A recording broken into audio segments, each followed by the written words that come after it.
Hey there, everybody. Welcome to Fresh Out the Box Plays Nuorvarden, the newest game from Adventure Slam Productions, with the creators here, Dungeon Mr. Ty and Aaron Dippity Doo, which is a great name. I am the usual game master and board game guru, Johananan. I am the co-host of Fresh Out the Box. It's me, Casualty CDG.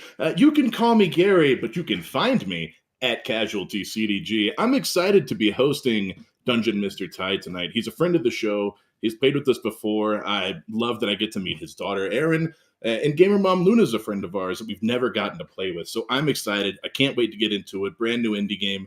Check it out on adventureslang.com now for the quick start rules. Take it away. Well, first of all, thanks for hosting us. Really appreciate it. Glad to be here. Excited to show off the system. I'm just playing as a character in the session. Dungeon Master Ty will be running as Seer, which is what we call our game master. And yeah, I'm just really excited to get into that. Awesome. I'm Gamer Mom Luna. I like Gary said, I've known Jahan and Gary, and actually Ty have all been guests on my stream in the past. So it's exciting to get out of my channel and go to somebody else's for a change and get to hang out. Although Ty's coming back again on Sunday, so you know that's a thing. But I am the creator and host of Tales from the Tavern, which is the epic TTRPG talk show where chat asks all of the questions. And we're live on Twitch every Sunday night at 8 p.m. Eastern Time, 5 p.m. Pacific. And it's pretty much exactly what I said. It's a great time where we all, a panel of five guests and myself, will all sit around and talk TTRPGs, and chat is responsible for asking all the questions, and we have a great time. And yeah, it's great to actually get to hang out with everybody and play something tonight. So. And hello, everyone. Hello, chat. I am Dungeon Mr. Ty. Nuorvarden came out of a dream I had. The game and the system probably about 70% of what it is even now. I think that's probably about right. It is a D4 system, and so we created a system and setting that are both creative projects in and of themselves. I probably need to tell you a bit about the Nuorvarden system. And I can tell you a little bit more about me and where I'm at on the interwebs later, but let's just talk about Nuorvarden itself. We do have the Kickstarter going right now. We would love to get this thing into production and to bring it to the world. Tonight, we're going to look and see how it works. Nuorvarden is a non-medieval fantasy setting. It takes place in Garden. It's in the essentially the Bronze Age, in a time when the garden has gone through a change. So the backstory real quick is there was a the people of the land plaque, and the days were endless. They didn't have a sundown and a sunrise and sleep and all that kind of stuff. They just lived their lives to the end of their days. And their ancestors went on and became the icons of their admiration and worship. And they went on throughout their days unbothered. And then another culture pierced the veil into the dimension of Nuorvarden. And Nuorvarden is a dimension. It's not a planet.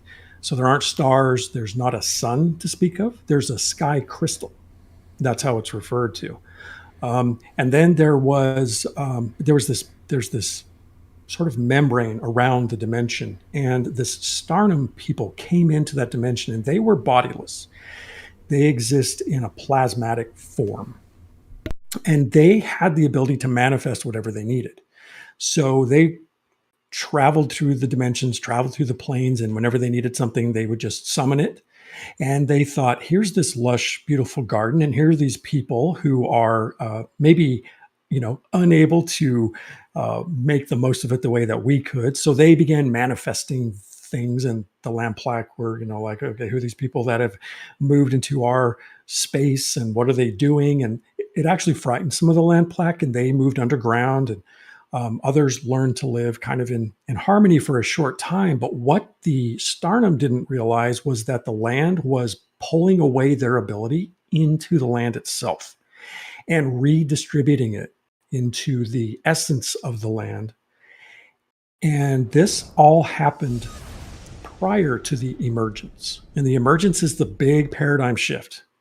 When this manifesting energy dispersed throughout the land, and then the sky crystal cracked, and the darkening occurred, the first time that there was twilight, and fatigue came upon the denizens of the garden, and they slept for the first time.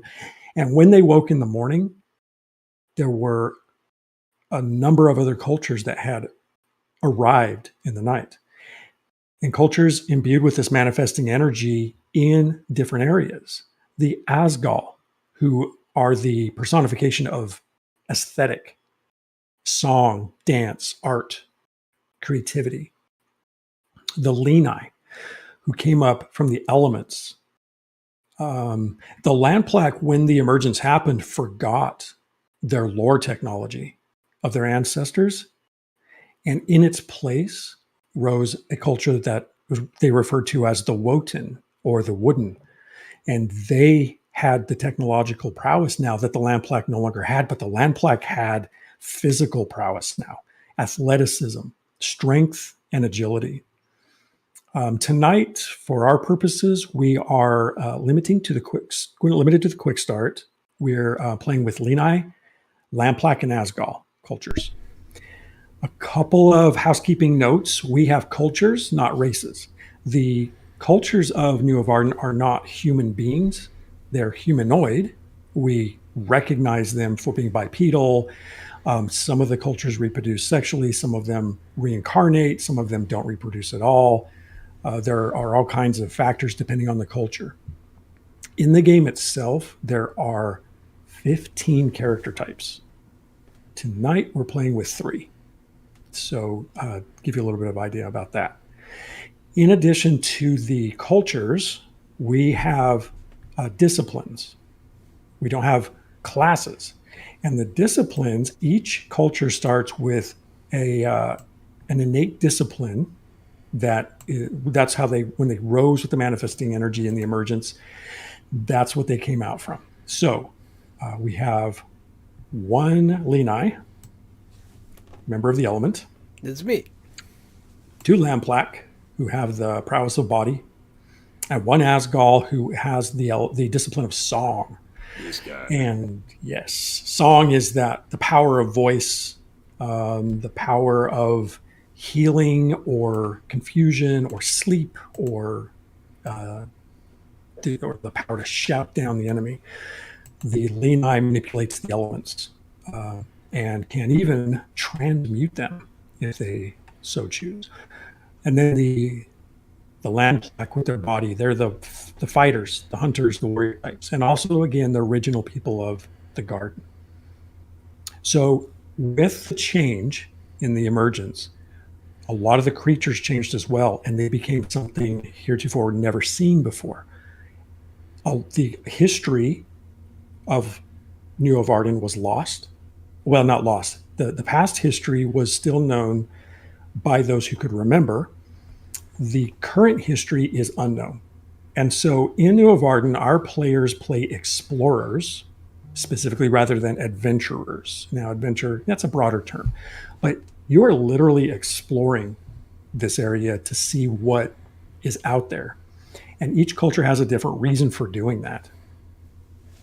We will say that typically explorers meet in what we call range camps. And range camps are little areas like KOA campgrounds, if you know what a KOA is, where people can collect.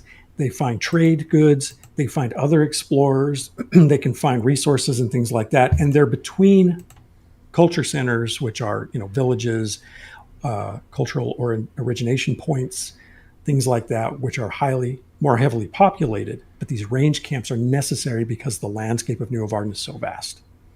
It's a very wide open environment with 8 or so biomes, I think, or more. I actually can't remember off the top of my head how many we have. So with that in mind, you go out as explorers, and it's important to band together because, of course, you don't know what dangers are out there and what you might come across. And typically every creature that you cross paths with, or every plant, may do something you've never seen. It also may hold value. So one of the aspects of the game is when you capture, defeat a creature or plant, you can harvest from it. The economy of Nuorvarden is barter, and everything that you collect has some value in trade, should you decide that you want to gain something. So that's some depth of backstory. Let's go around and maybe introduce your characters. Tell us who you're playing, a little bit about your appearance, give the audience an idea. John, you want to start? Sure. I'm Nom Nom the Lenny. That's me. Lenny have like the elemental colors coursing through their body all the time. We're like marbled, and you can see it like seeping through just the raw power. I tend to stick. Nom Nom tends to stick to the grayer, stone-like earthen tones of brown and gray. But when I get angry, I get that fiery personality. And when I get sad, I become very cold. I have ridges of the pebbled skin going across my head, like 3 ridges. And then I have them like going down from my eyes and down my neck and across my arms. And I'm naked, but we don't have genitals, so, it's, am I naked? I mean, yes, legally, but... And that's me, I'm Nom Nom. You want to pass it off to somebody? I'm not sure what the order is. Hot potato. Gary, go ahead.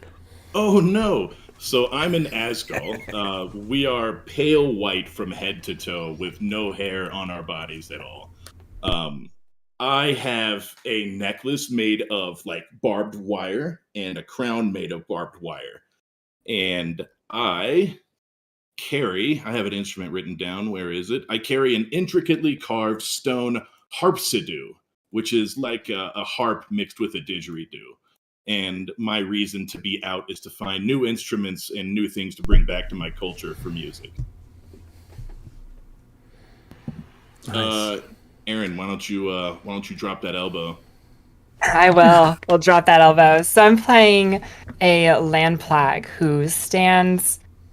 Oh geez, how tall is she? About 6 feet 6 inches. Just a nice, tall, bulky, strong, having a very kind of rectangular face with these high cheekbones that kind of yawn into like a nice low jawline. Otherwise, her head is shaved, similar to mine, except for the top. Except for this is all in dreadlocks, held together by a bright red woven hair tie. And the dreadlocks continue down long across her back. She is wearing a hide armor with like furred pauldron kind of things that drape across the front. And then like secure along the sides, down to some simple hide trousers. Beside that, yeah. Oh, she's got a nice chestnut skin tone. And that's pretty much the last detail I had to offer. Go for it, Luna. All right. I am also playing a land plaque, and so she has gray skin as opposed to the chestnut colored skin, but also has dark black hair, but it's long, worn very loosely, just doesn't bother to do anything with it. It's kind of just messy. She stands about 6'4", and she also wears, hide trousers, and like has a set of red woven bracelets that she wears on her wrists. So that's her. I'm curious if anyone carries any obvious tools or weapons. I am just wearing a backpack made out of woven reeds. And there's a copper pot hanging off of it, and that's about it. I don't have any weapons. I have the stone harpsichord. Maybe someone could be clubbed with such a thing. There is no weapons held by Rykla as her name. And Ala also has no weapons. Don't really need them. No, not so much. Unarmed. All right. So let's set the scene then. You are not unfamiliar with range camps and that kind of experience, nor are you of villages and the people that come from villages. However, we're not starting in a range camp. You are on approach to a village. You are traveling along your explorations, and it's always nice to stop off at some place where there is civilization, people you can check in with. One thing about Nuorvarden is, generally speaking, the cultures are respectful of each other.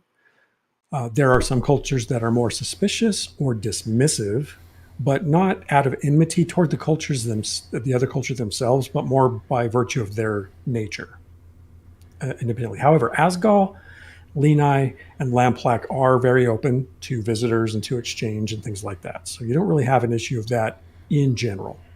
You are on approach to a Lamplack village, and that's where we will pick up. The indistinct but familiar sounds of chatter, the clink and rattle of equipment, and the peal of children's laughter combine with the smell of cooking fires and the expressive sounds of beasts of burden. The village of Gain-La lies ahead. As you enter the settlement, you note the makeshift shelters, the comforts of sleeping rolls, mounds of hide blankets, and assorted tools and weapons of these remarkable people. Gain-La has the feel of a large village, mostly because the sights and sounds carry on beyond your immediate perception. So quite typically when you go into a place that's populated like this, you're looking for leads, you're looking for information, perhaps if anyone needs help with anything, any way to extend the goodwill, perhaps in exchange for some reward or assistance that you might need, or even out of the goodness of your own hearts. And you will see that the Lamplack people, your party members, Allah and Rykla, are even a little bit undersized compared to a lot of the Lamplack, who get up to 7+ feet tall. So the Nom Nom, you're like barely at knee high. I'm used to it. The Asgal between 5 and 6 feet. So yeah, you're among semi-giants here. While I'm walking around, I'm going to be stomping and trying to make myself big to like fit in. Arms out. Yeah, I'll be like jumping like and trying to make as loud of a noise as I can when I land on the ground. Oh my, aren't you an interesting creature? This very tall for an Asgal approaches you, 6'5", 6.5 feet tall almost, very, very gaunt, pale skin with this flowing crimson robe. I am the ambassador, Al-Hajur. Perhaps you would like to show me around this new place. I just got here myself, friend. At this, we'll turn and take in the scene. One of the things that you notice right away is that the Lenai, and right now your coloration is gray earthen? and earthen, yeah. You have attracted the attention of several children. And they gather around you, and you all get into a stomping, jumping, growling, hooting kind of dance, for lack of a better term. Certainly, probably enjoy nothing that children very much. I'll go and procure some snacks for the lot of you. And I'll go get breads and cheeses and grapes for them in a really, really strange way. you'll go in a strange way, like walk this way, kind of. Uh-huh. I walk strangely. I come back even more strange. Okay. All right. Yeah. Seeing your goodwill and knowing the reputation of the Asgal, some of the parents are happy to contribute to your collection for the children. And it's enjoyable as long as the Lenai stay in control of themselves to have No. one around. To have one around. I refuse.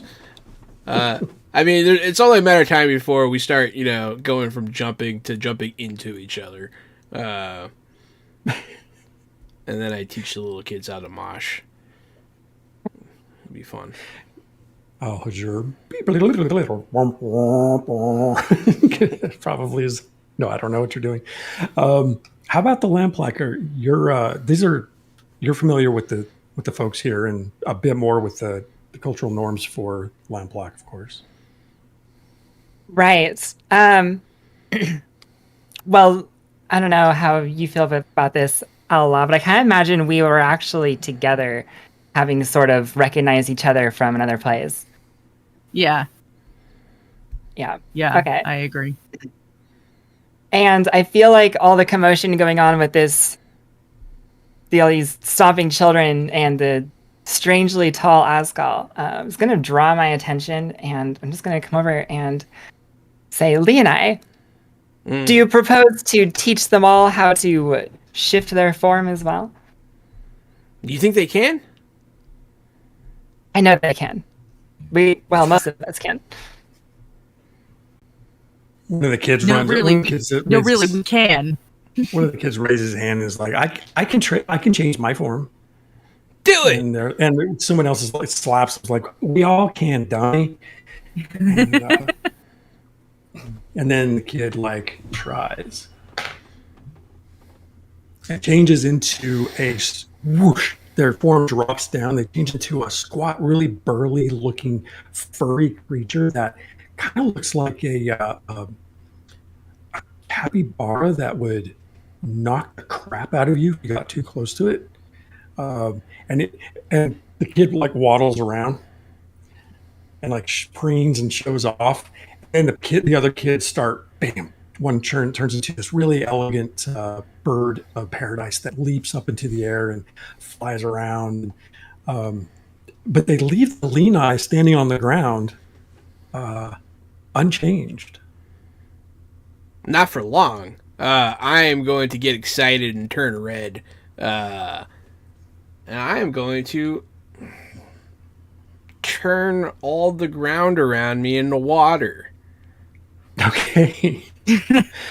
All right. So you try. So that's a difficult thing for you to do, but you're gonna do your best. So you have an option. This is at a difficulty scale higher for you, so you would actually have to use primacy on a 4 on your roll. Do you want to use 1 or 2 dice to do that? 2. All right. Roll them. I got 2 4s. Wow. Yeah. You turn. Okay, you have the option of turning the ground beneath you into an 8 by 8 foot square of water, up to that dimension. So it can go deep, it can go wide. I'm going to cannonball into the earth and turn it into a swimming pool. You go flipping down, and fortunately for you, it works, and you thrust the manifesting energy out there, and the ground softens beneath you and turns into how big? Up to 8 by 8. Up to 8 by 8. I guess. I'm not good at math. 6 by whatever the remainder would be. Yeah. I mean, you could go 6x8, you could go 6x4, you could go by four I'll by go four. 6x8. Okay. So you open a trough, wonk, a cooking fire about 6 feet away sploosh, falls into the water. You go sploosh down into this what is probably a 6 or 8 foot deep hole in the middle of the camp. And oh, the groans as people gathered around there are like, okay, the Lena is not so cute anymore. And it's on. And the kids squeal, they bamf back into their forms. They start jumping into the pool. And a couple of Lamplack step up to Allah and Raiklan, and they're like, can you help us bring things to a bit to order here? These can get out of hand pretty quickly. Yeah, you Leonai, and I'm gonna try and fish the Leonai out of the water. And I'm gonna start trying to like wrangle all the children animals. Okay. What are you gonna do then, Nom Nom, when Ryclad attempts to grab for you in the pool? Because you got distance you can. I'll allow it. Okay. And I'll pout. All right. Okay, so you come draping up out of the water. Yeah. Hey, Like a who do you think you're 12-pound picking trap. up short stuff? I'll say in relation to the other Lamplack that are around because you're smaller. Hey, first of all, rude. But So- you need to get out of here. You're causing a whole scene. Really? I'll look around. Aw, man. All eyes are on you. Now, something for the viewers and for the players. When you create a manifestation like this, it lasts until the end of your next turn, unless you try to maintain it. So then you would have to roll to attempt to maintain it. But considering that you're getting in trouble, do you want to bother to maintain it, or do you want to let it subside? I'll let it subside. All right. You let it subside, the manifesting energy dissipates, and the ground returns to normal. The cooking pot is now buried under 6 or 8 feet of earth down there somewhere, but, no big. The Lamplack that are talking to you, one of them introduces themselves as Dala. And Dala says, well, what brings the explorers then to the village of Gamla? It is my pleasure to meet you, Dala. I am here on behalf of all Asgard, and I seek to find lost or new instruments to bring back to my people.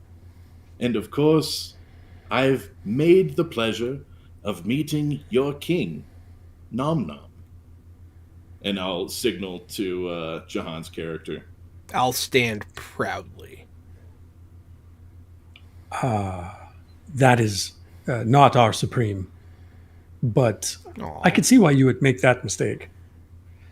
Me too. We, no doubt, have some instruments that you could look at that we attempt to make ourselves, but I doubt, knowing the reputation of the Asgal, that what we have is going to be sufficient for your interests. But perhaps you could help us to go locate one of our missing water gatherers. A Landplacy has gone missing. Oh, Nessa. yes. Water is quite important for life. It would be terrible to leave him to his fate. It's unfortunate that he's not returned, and we have not been able to find him. But if you could help us with that, I'm sure that that would give us time to find instruments. It's been some time, and we're not too hopeful, but the Landplack are hardy. Now, Dala mentioned Landplacy, which is the subculture of the Lamplack. And the Lamplacy are born smaller. They're not the same size as the average Lamplack by quite a bit. But they are fast. And they're well revered within the culture because they make excellent scouts for hunting parties and larger groups. Water gatherers for a village are not an uncommon thing either, but sometimes the land shifts and the water sources move and they have to organize and send people out to collect.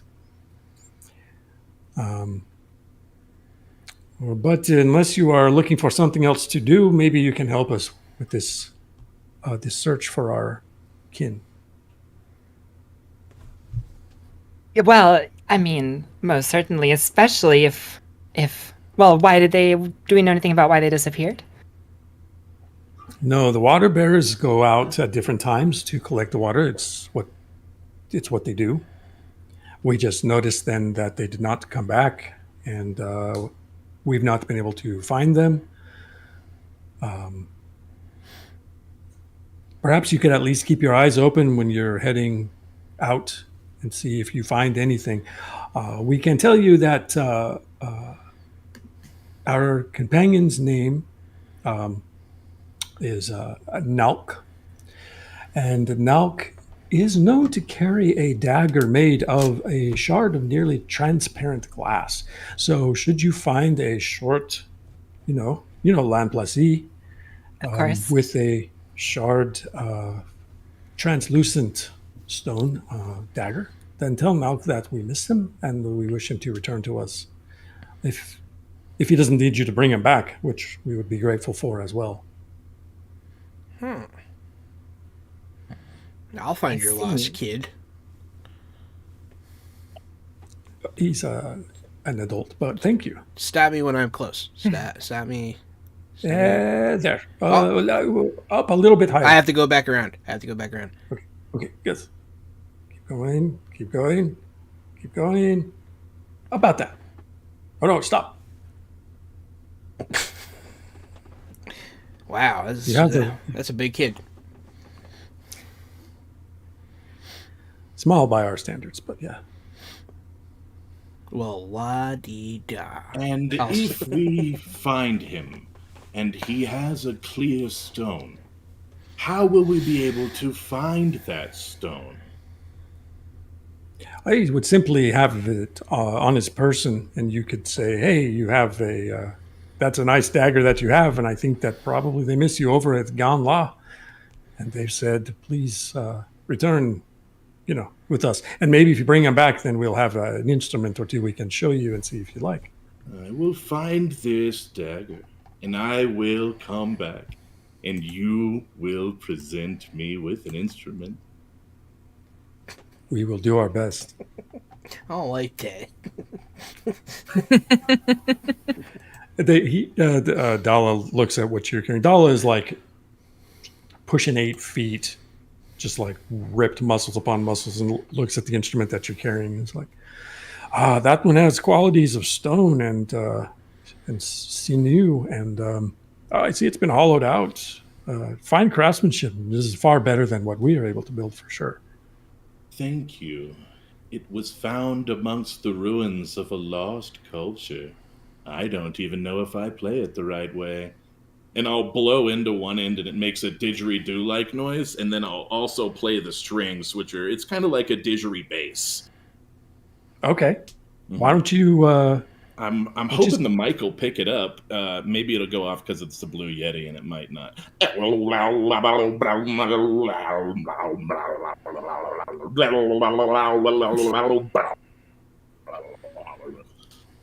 It's a sweet solo. Right? That was great. If you want to make a called roll, we can see how well you do. You can roll 2 dice. Yep. I would love to. Yeah, what the heck. Let's sling 2d4 and see what happens. I've rolled a 3 and a 1 for a 4 total. So you don't add them. Your results are a 3 and a 1. That roll in and of itself is a high failure. You may, however, if you don't wish to embarrass yourself and potentially strain your throat, change the 3 to a 4 with a primacy scale, or you can take a chance that I will make a roll that actually harms your singing voice. I might as well bump it up, right? Let's bump it up. I don't want to get hurt before we get started. Okay. All right. So you bump it to a 4, and yeah, you produce a nice tune of... It's almost a high failure, and it's instead fine. by the best. Everyone kind of just looks at me like, huh, that's not really a good instrument, is it? I will dance. Yeah, you do. Like Elaine.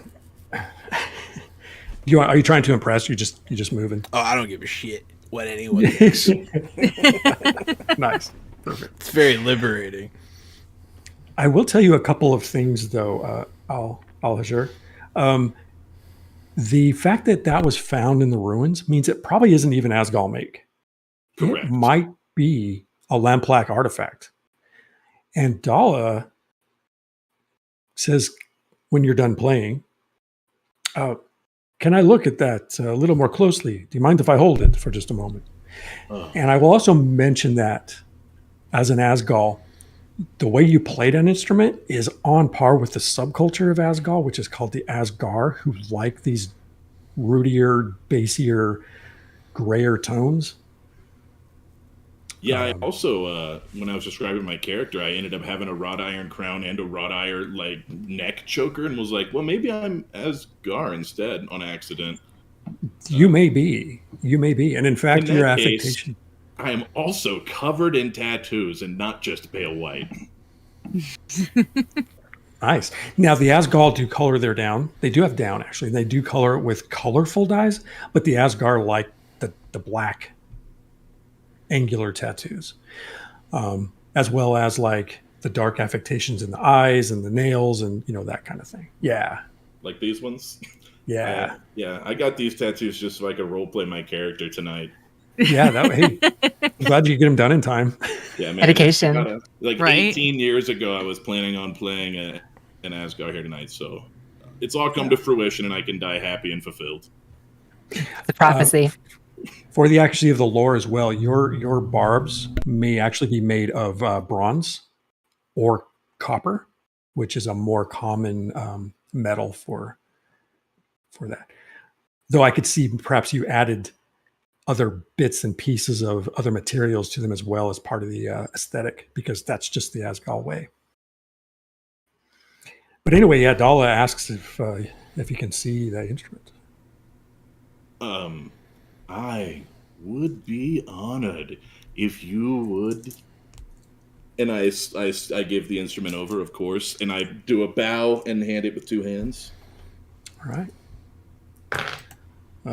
Dala looks at it and shows it to a couple of others. Now, Dala rolled double threes. When you roll double threes, it allows you what we call recovery. So you can gain a spent primacy scale, a spent injury scale. You can add an armor factor, or you can remove a status effect, a negative status effect. In this case, because there's no combat going on or anything, Dala just sort of like reinforced unnecessarily in his physique for the moment. And the others look at it, and they don't seem to be able to confirm its origin, at a glance. But Dala hands it back to you and says, I can't tell if this is as old as you say, but if you did not make it, it's perhaps more valuable than you may realize. I'm glad you have it. I believe it predates all cultures still alive in this time.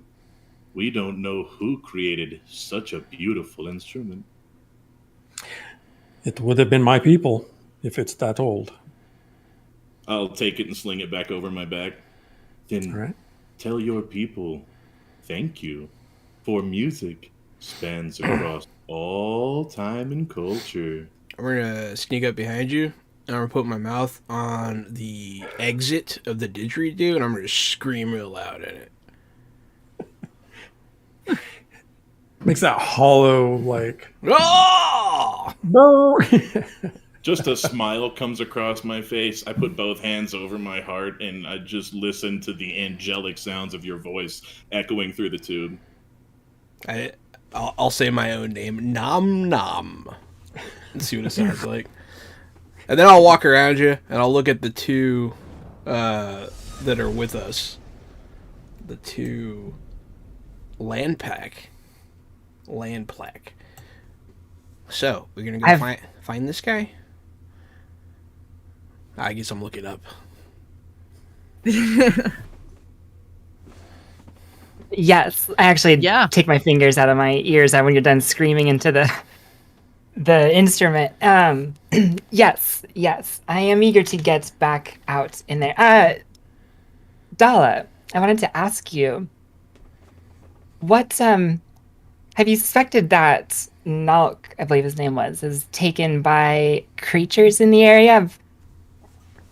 I just wanted to know if there has been any particular creatures plaguing this area, packs of Kukrel, perhaps a rogue Gore. We've not found any sign of that happening, but it's definitely a possibility. I see. It's there's a little bit of. I was going to say there's a little bit of. What's up? Well, that whole sentence brings this disappointment to Reikla's face. That deep down inside, she hopes that Nalk is captured or maybe eaten. It all works out for her by some large beast that needs to be hunted and slain. So hopefully that's still the case. But at this point, it's a total crapshoot. Totally. All right. Well, you would know that you have quite a bit of time before the darkening, which is the typically the rest period when the twilight descends and the sky crystal dims. So there's no rush as far as trying to beat the light, and the day is young enough if you wish to proceed. Yeah. Before we go, I'm going to whisper in one of these kids' ears about how easy it is to break windows with rocks. And then I'm going to be on my way with my deed done. Why don't you go ahead and make a called roll for me, and just for the fun of rolling dice and see what kind of impact that comment makes. Just one? You can roll 2. A called roll is a free roll. A 3 and a 1. Okay. The kid just makes a scrunch up face like, windows, and then goes, oh, like laughing as if they got it and maybe they didn't. I know the kid runs up to the what did you call that instrument? A didgeridoo. It's a harpsichord. I'm sorry. Harpsichord. Yeah. Mm-hmm. It tries to shout into the trumpet, also the same way that Nom Nom did. There's actually a little line of kids who think that they're going to get a shot at it, but I'll stand there looking at on in approval. Excellent. Children, when I return, every single one of you will get your chance to play the harpsichord. But for now, we must recover your water bearer, for it seems he is gone missing. I bid you all farewell, and I will see you soon. They laugh and they slap each other around, and then they scatter. Now, one other thing that I will offer to you is if anyone wanted to do any trade, if you felt that you needed anything, you should have food. You have some gear. You could do that here. Otherwise, you could consider doing it upon return once you've collected a few more things from the wild, should you come upon them. Up to you. Nom Nom requires nothing.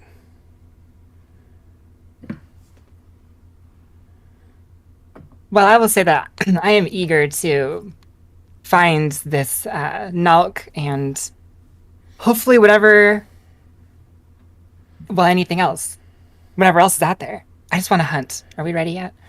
I am ready to go. I think we should just head out. And Excellent. I will let the music guide me. Perfect. Okay. The wilderness of the garden is a colorful expanse. It's the trees can vary in there are black bark trees. It's almost like skin, they're not rough bark. with bioluminescent leaves. Those are popular among the Asgal for their homesteads. There are white birch-like trees with yellow leaves that sometimes indicate the area of Selku oracle pilgrimage sites. There are trees with blue leaves and lavender leaves and fuchsia colored leaves, and as well as green. There are blue asparagus-like stalks of grasses that grow everywhere that are highly nutritious. There are regular water and black water sources. Black water is known to be able to restore primacy at the source or to be collected and can be used as dead water, for example, in crafting. There are just a number of landscape options just within the forests, let alone on the mountain ranges, in the deserts, the mistlands. You're in the forested area between plains and forests. The direction to lead into the village, you're coming down from the north, and so your natural egress would be more southerly as you move off into the forest.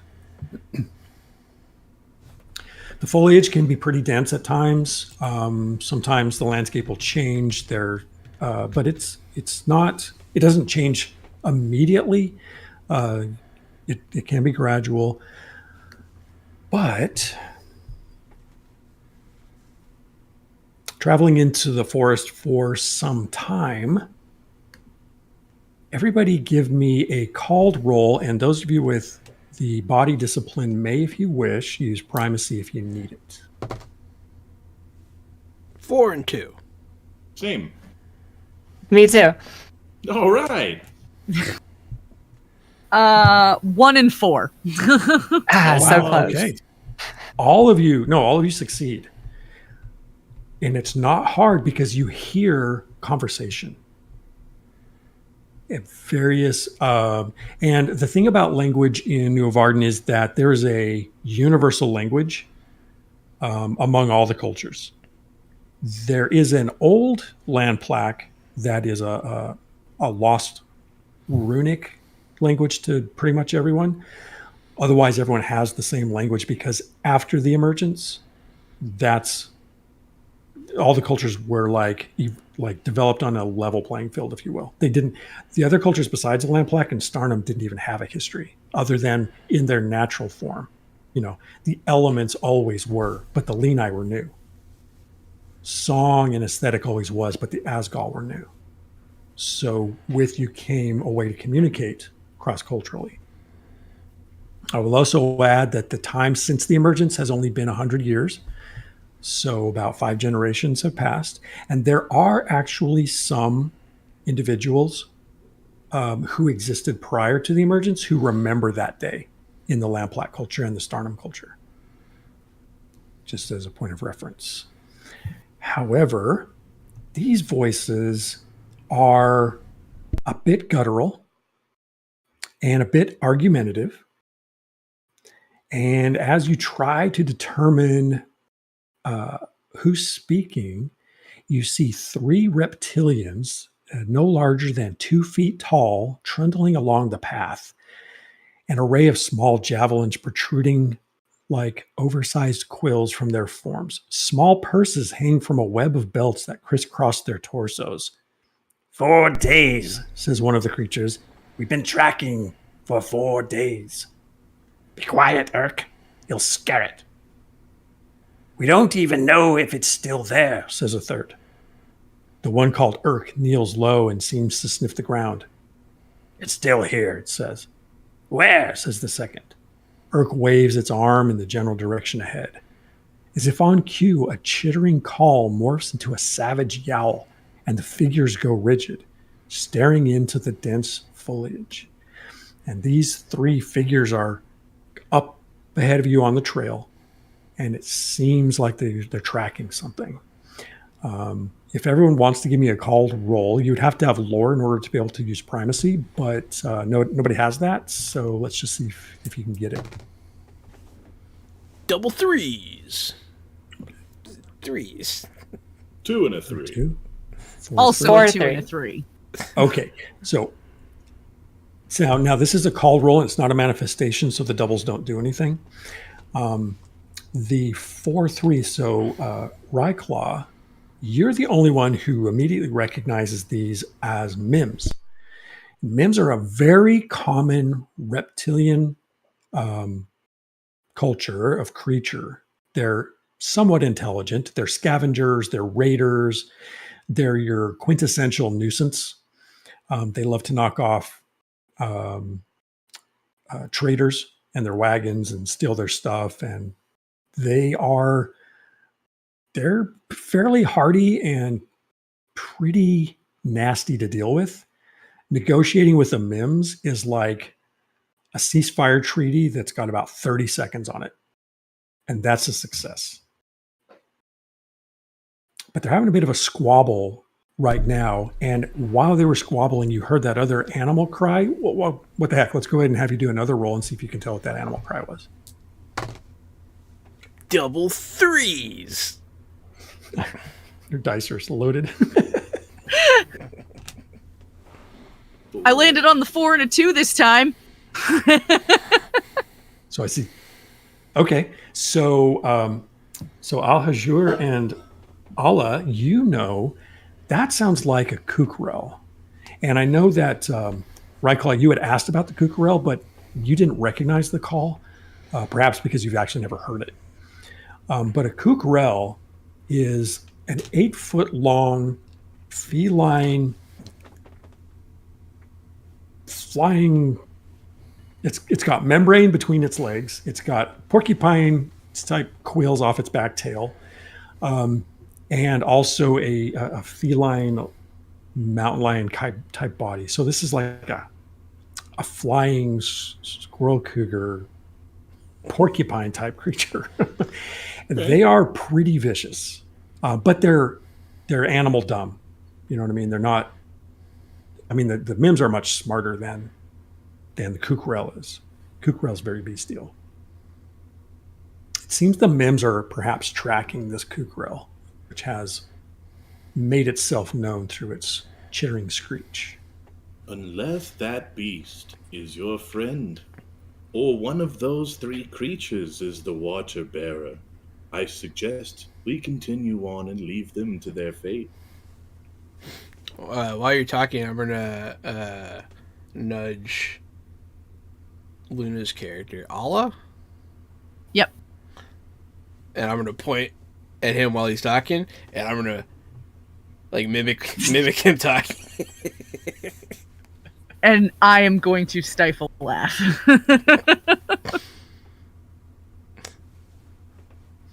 Now, you do have one challenge. They are up on the trail ahead of you. So if you wished to traverse them, you would, you'd have to be crossing through the foliage.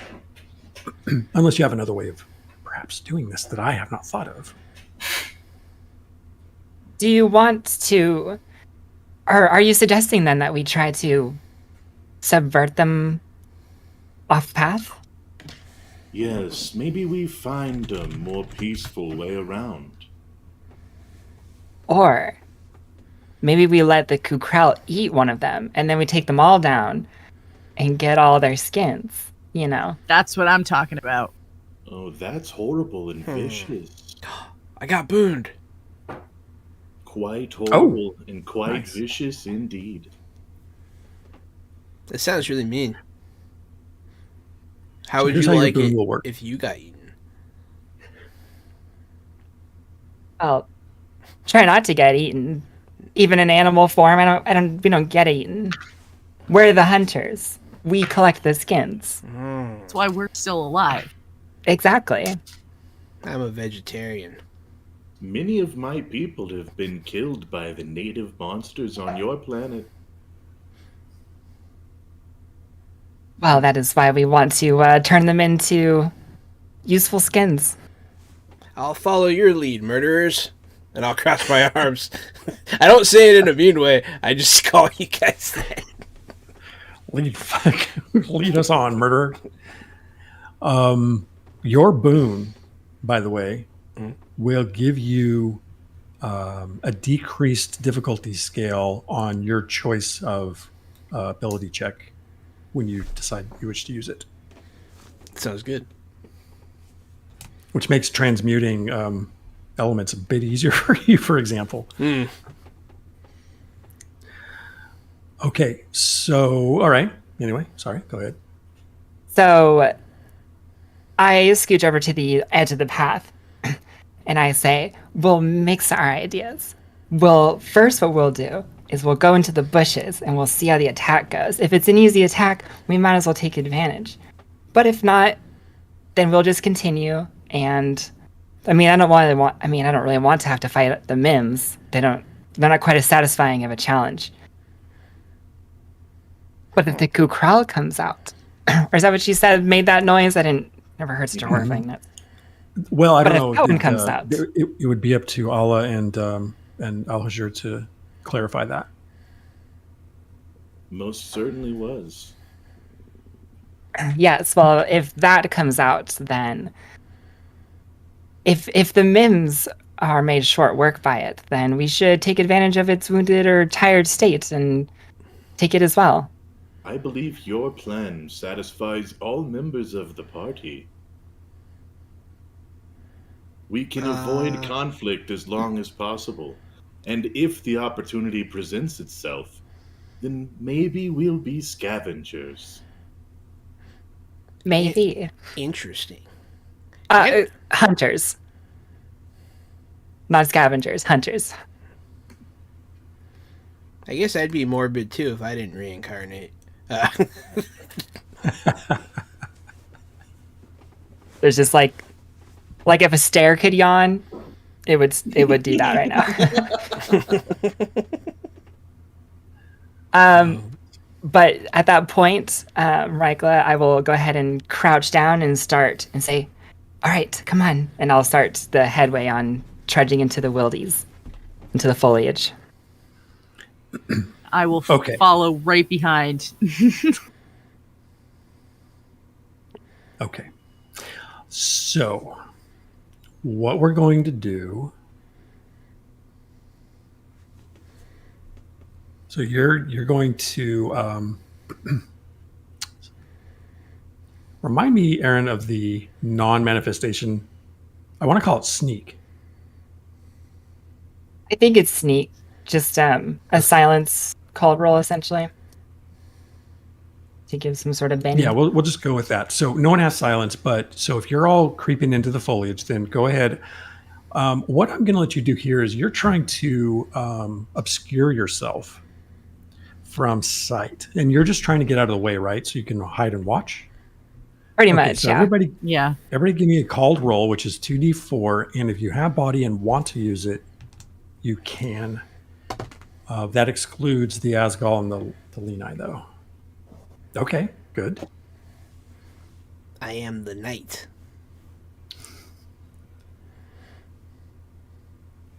I got a 3-2, but I actually am spending a primacy point to tilt it to a 4. Okay, so 3 of you, no problem. Allah snaps a branch, and let's see how that works. It's not gonna. I'm sure it never does. Allah snaps a branch, and one of them, the backmost one, whips around. He goes, "Just quiet," and looks in your direction. I'm gonna look at Allah. I'm gonna look at the branch she snapped, and then I'm gonna look at a branch near my foot, and then I'm gonna look at Allah. And I'm gonna look at the branch, raise my foot, and I'm gonna have like a big smile on my face. And I'm gonna point at you, and I'm gonna be like, like that parent whisper, like, "Don't do it, don't do it." I'll slowly descend my foot. Don't you do it! I swear to God, I'll turn this car around. I'll cross my arms and pout. Unfortunately, that means everyone. I turn a little blue. To help everyone understand the outcome there, you are obscured with your successful rolls, which means that the difficulty scale to detect you by sight goes up, which means that in order for someone to see you, they have to be looking. They have to roll a 4, and they have to spend primacy in order to get over that mark, because the difficulty scale is up. And I rolled a 3. So even spending the primacy, which this creature has, the Mims does not see you. Stares in your direction for 20 seconds. And then the other two are like, well, all right. They start barking at each other, and one says, come on. And they start moving further up. At this point, I want to start moving, kind of like, all right, and I'm gonna try and lead the party to stalk them through the foliage. All right. So you are trying to pick up the stick that I was gonna break. And just that. Mm-hmm. I'm gonna hold on to it for a minute. I have plans. Perfect. So you move forward now. You have to move. You can only move half as fast because you're trying to be quiet. If you are there is a culture that actually can move much more quickly, but none of you you don't have that discipline anyway. So you are trying to make your way through. So let's see. Yeah, this is another body primacy called roll to sneakily move forward.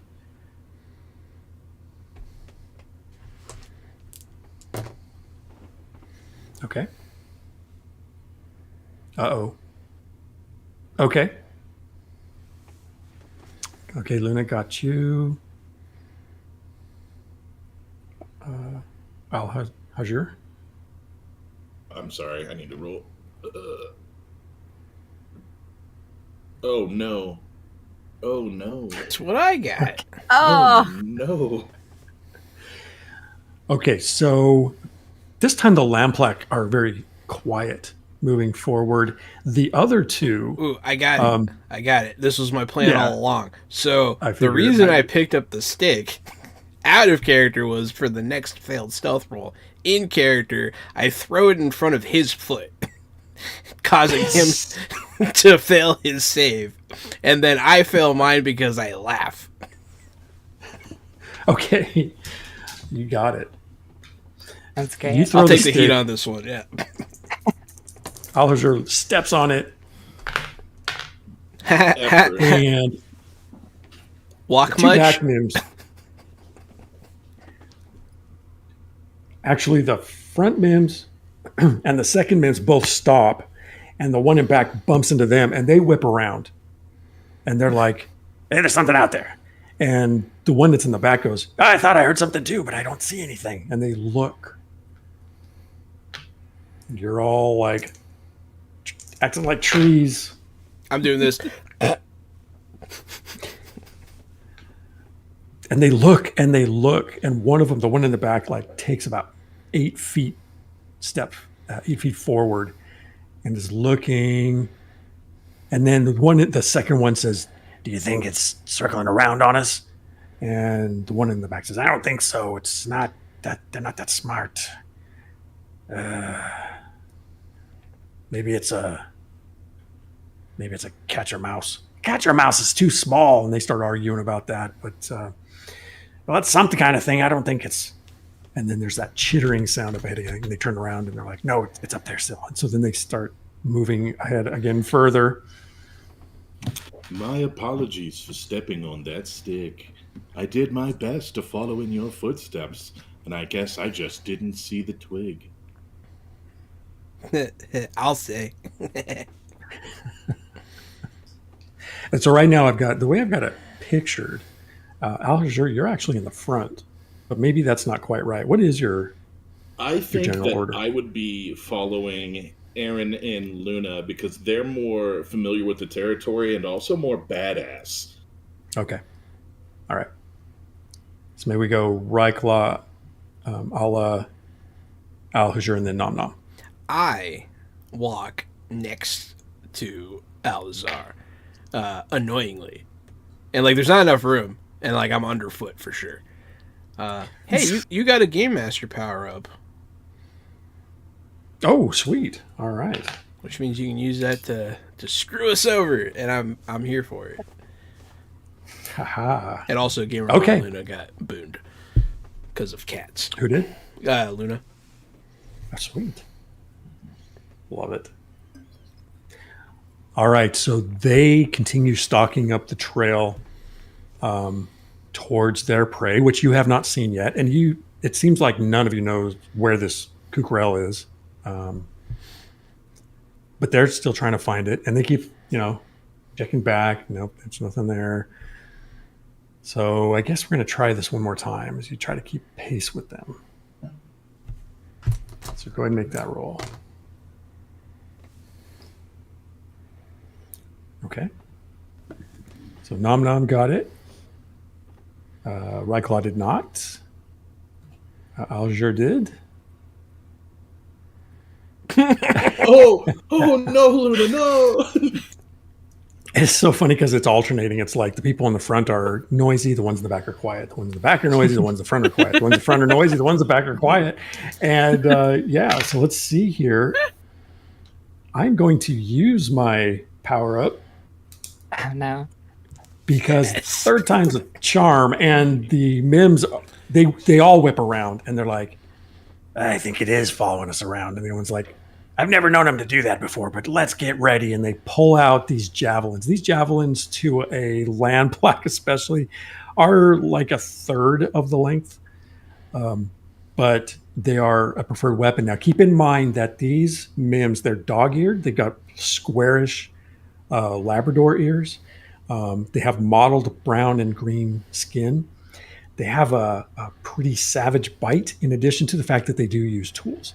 And so they've each drawn a javelin, and they start like Van Halen style, moving their way in your direction. I'll Anybody put knows- my hands up and walk. I'll step out from behind a tree. I am no threat. I just wish to avoid you and the beasts of these woods. I did my best to follow you and hide here. They all whip around with their javelins, pointing your direction. There is about 24 feet between you. Keep in mind, everyone has a movement scale of 32. So, in 4-foot increments. They hold their javelins and they're like, "Why are you worried about what we're doing?" I am not from around these parts, and I have fears of you, your weapons, and the creature which you hunt. And I'd like to see if I can start casting some sort of calm to chill these fellas down. Okay, so what you're wanting to do is you want to use your voice to lull them That's with a exactly calming right. effect. All right. So your maximum area of effect at your evolution is 4 feet, but if you roll double fours, you can extend it to 8 feet. So you can attempt to do an affected area of 2 of the creatures. Okay, great. Yeah, if I calm down 2 of them, maybe they'll talk some sense into the other one. I'd love to give that a shot. Okay. So I'm going to have you roll. It's up to you if you want to roll 1 or 2 dice. You have primacy available to you. Because this is a status effect, the targets also get a chance to resist it. 2 dice, and I've rolled a 2 and a 3. Okay, so you have the option of bumping your 3 to a 4 at the expense of one of your primacy scale points, or you can bump the 3 to a 2 or the 2 to a 3 for the doubles. Now, in this particular instance, you probably want the success over the doubles, because the doubles just gives you that recovery option. And That's right. Okay, yes, I'll take the success. That's right. I'll make it a 4-2. Okay, so I'm only going to roll for one of the creatures. I get to roll 1 die, and if I match your 4, then it doesn't affect them. They resist it. I rolled a 2. All right. So, all right. So one of them, what happens is as you're like, hey, I just curious about you and your, one of them like starts to post up and like stroll forward, like checking out what you're carrying and things like that. The other two are like on guard watching them. And that one starts to like relax and then stops approaching. And it's like, kind of glances back at the other two and is like, it's just curious. And the other one's like, I don't trust him. I get that a lot. If it makes you feel any more comfortable, I'll just wait back here on the trail while you press ahead. I'm going to have you make a called roll, and you won't have primacy here, but you're essentially trying to convince them to accept that. 3, 4. Okay. 3, Okay. 4. So the 4 is what we're looking for, and you could actually bump that if you want. Well, no, it's not a manifestation. This is just a straight. All right. So the one that's calmed is going to react to this at an increased difficulty scale. The other two will be normal. So I'm looking at all 3 of them are like, well, then stay there. Don't follow so close to us. I'll gladly wait here. I am no threat to 3 of you brave warriors.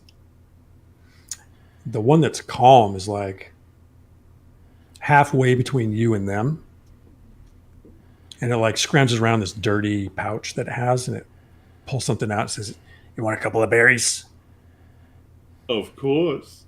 I'm famished from a day's travel. It pretty confidently walks over to you and rolls them into your hand. They're fresh berries, so. Great. Hey, And then Rekla. it's like, Rekla, Yeah. is this usually how murder goes? This is highly unusual. Excellent. I wouldn't even call this a hunt. Excellent. Oh, okay. all right. So they return to their business. And the 2 that you didn't really have that effect on, glance over your shoulder. Let me ask you a question. Do you want to try to maintain that effect, or are you going to let it drop? Because it only lasts until the end of your next turn. I'll maintain it as long as they're close. Well, do I have to be within like 8 feet, 4 feet to maintain it? No. I'm not going to follow them for sure. Right. So manifestations actually have a reach of 128 feet. Perfect. Okay. They have an area of effect that's limited, smaller than that, but their reach is pretty far. Great. But you do have to roll for it. So you roll 2d4, and you will be able to maintain it on either a 4 or doubles. I rolled a 4 too, so yeah, I got the 4. Okay. All right.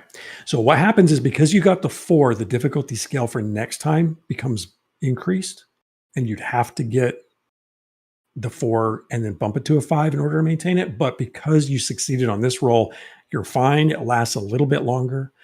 And they get just about out of earshot about the time that manifestation ends. And the one who gave you the berries is like, hey, I think that guy was kind of tricking me. And the other 2 are like, it's too late now, you idiot. You even gave me your berries. He's like, I know. And I'd be quiet. You're going to scare it away. And what do the rest of you do then? So you're still standing there, Al-Hajar? Mm-hmm. I sure Okay. am. Yeah, I'm just standing in the trail holding these berries, looking really pleased. You need those berries, guy? I believe these berries will come in great use down the road. I'll look I'm down the road. Quite taken by the mims of this land. They're much kinder than the mims from which I hail.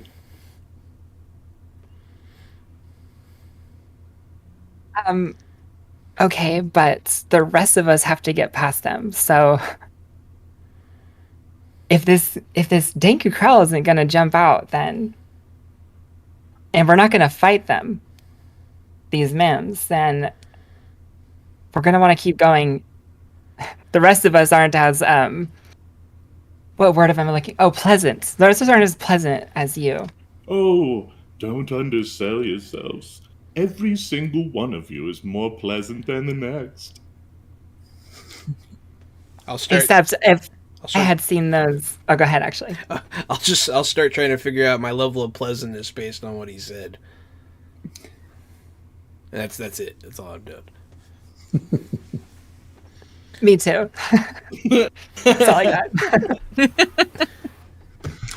At this point, you can't really see the mims anymore. They have stalked off ahead somewhere. Hey guys, it looks like they stacked off. I do believe the beast should be upon them soon. Well, then No, go ahead. let's keep going. All right. I'd like to kind of move slow, and hopefully we can hear the sound of the beast before we get to the scene of the crime. If that's an option. I'm sorry, you want to do it then? Just kind of cruise, not really march down this road, just a nice lollygag cruise, hoping we hear the beast jump these guys up ahead of us. Okay. All right. So they've had enough time to move out of sight, maybe to the edge of sound. So you casually slip up the trail a little further. Maybe give me a roll to see if you can hear them anymore, or see if you can see them moving into the foliage. It looks like they may have deviated off the trail now. A 2-4. Okay.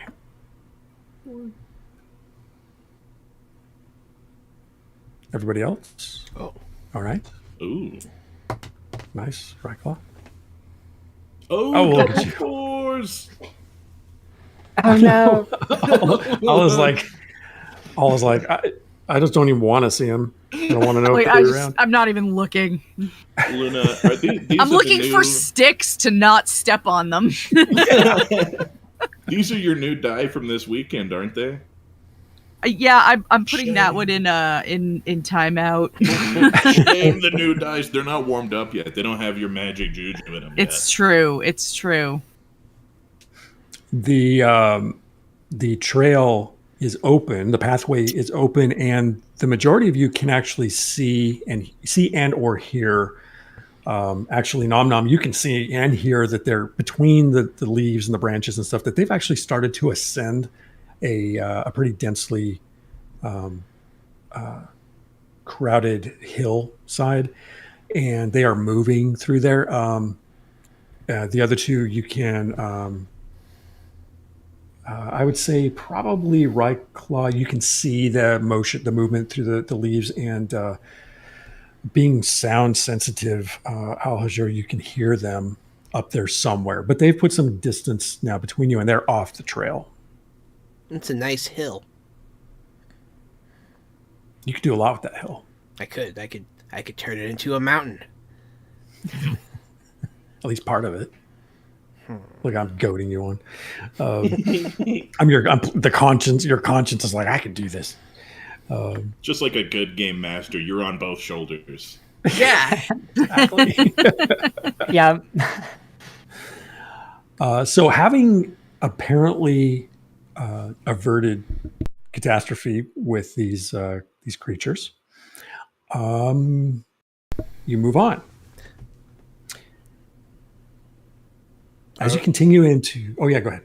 Should we follow them? They're hunting the water bear too, right? No, I think they're just looking for something else. We should probably just keep going.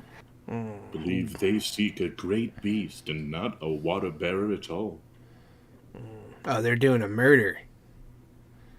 That's right, they are doing a murder. Okay. It's God damn it. It's called a hunt.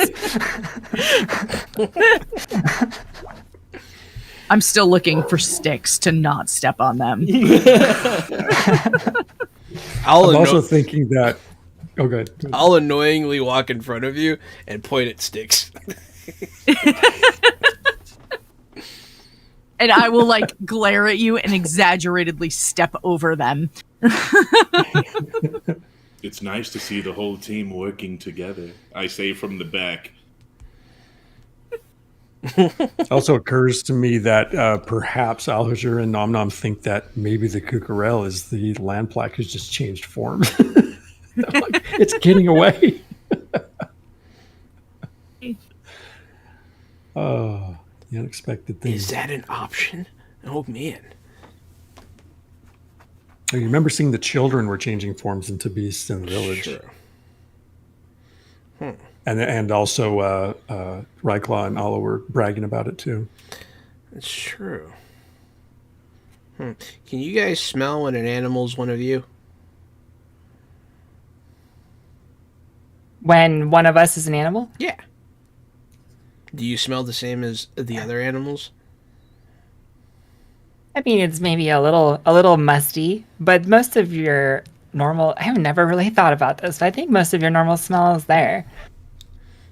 Most of the time when we're in form, we're hunting. So. Because that's what we I don't do. think We about don't that. do murders. I'm gonna see if you guys smell the same. And then I'm gonna shrug. They certainly don't smell earthy. Not the way you like. I'll compare it If to I dirt. don't take my chance to smell all of you now, I'm afraid I'll miss out on it in the future. So when he smells you guys, I'll go ahead and smell you guys too. I'll smell you, Jahan. I'll present. Yeah. A bit minerally, a bit sulfury, perhaps. I'm very proud of my smell. I'll make notes as well. I'm gonna lean over to Rockla and be like, "Is this normal for them?" I hope not. By the ancestors, I hope not.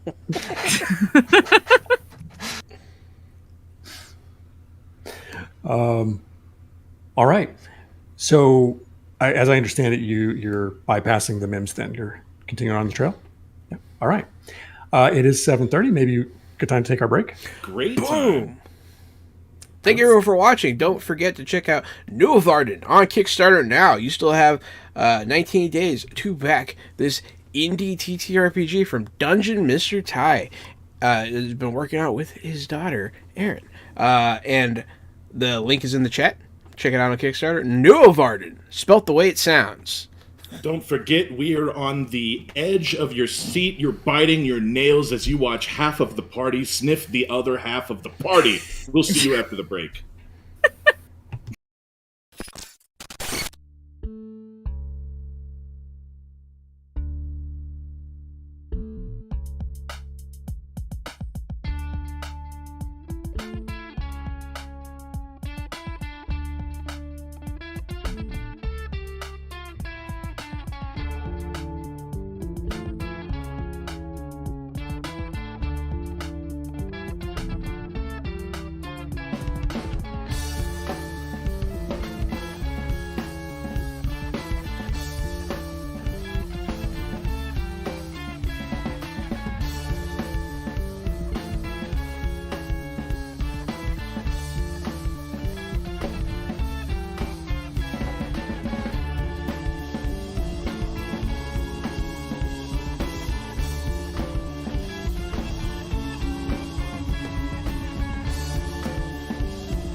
Hey everybody, welcome back to Fresh Out the Box Plays Nuorvarden, the game made by Dungeon Mr. Ty.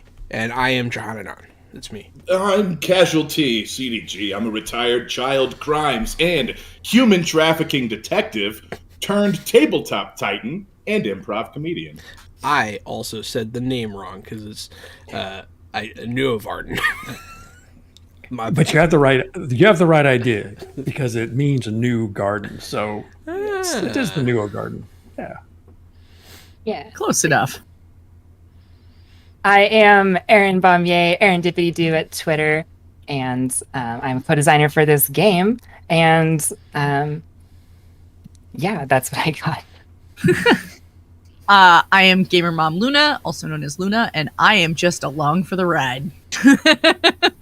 Sweet. I am Dungeon Mr. Ty on the interwebs. I am also just Ty. I am lead creator, designer for the Nuorvarden system and the founder of the Adventure Slaying podcast company.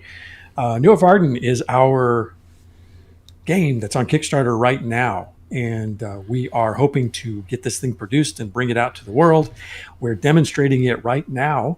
It is a unique original system and setting, both of which derived from a dream that I had and then developed into an actual thing that we can all sit down and play.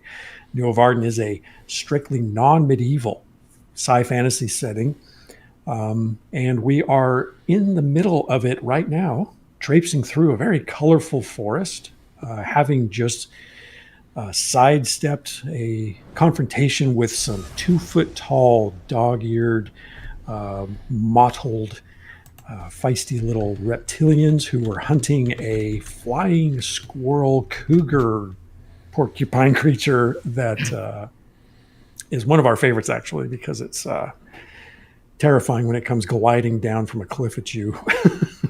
That's a mountain lion that can fly. But we did not see it because it stayed ahead of the murdering party, as some of the characters referred to it. We are now continuing on down the path and getting away from those MIMs, as they were called. If everyone's ready, we will continue. Mim's Also, the if I word. I was going to say, also, if I recall correctly, everybody was, well, not everybody, half the party was smelling the other half of the party. That's right. Yeah, and I will say, Al-Hajur, that the sense that, in Asgard culture, everything is aesthetic. So perfumes and, but, you're a vegetarian culture as well. So there's joy in the natural aroma of vegetation, flowers and that sort of thing. The Lamplack are literally refer to themselves as the people of the land place. That's how their language translated into their name for themselves. But they are, rugged, sweaty, earthy, in that regard. So a bit of a different aesthetic. And then you have Nom Nom the Lenai, who is literally like essence of sulfur, essence of mineral, essence of rain, essence of heat, more as a sensation even than as a scent. But you're getting the most out of this. Band of folks has quite an interesting array of aromas, pleasant even at times, and that's what I'll be jotting down in my journal. Strange smells. As you continue into the great woods, you soon come to a stream. The flow is rapid but very shallow and not a good place to collect water. The flow suggests a better pool, perhaps, somewhere along the flow, which meanders away from the path and into a stand of well-spaced trees, white bark. The stream cuts into the grasses at the base of the trees and threatens to disappear into a meadow beyond.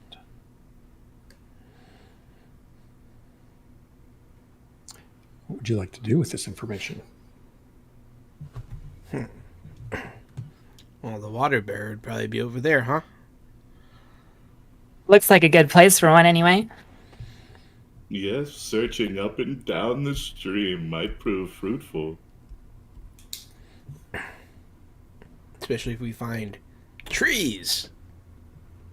That's where fruit comes from. I'll say very matter-of-factly. As if you know what you're talking about. Yes.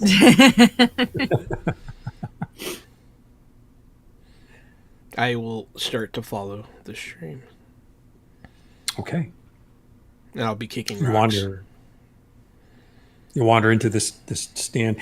There aren't a ton of rocks because it's pretty grassy right here, so it's like literally cutting into the grasses of the meadow. What rocks you do find, they're a little larger, potato size or bigger, and so you're kind of like nudging them into the stream where you can. It's not a super stealthy way to travel, but it's pretty open. It's not quite as dense. This strand does remind you of what you've heard about with regard to the Selku pilgrimage places.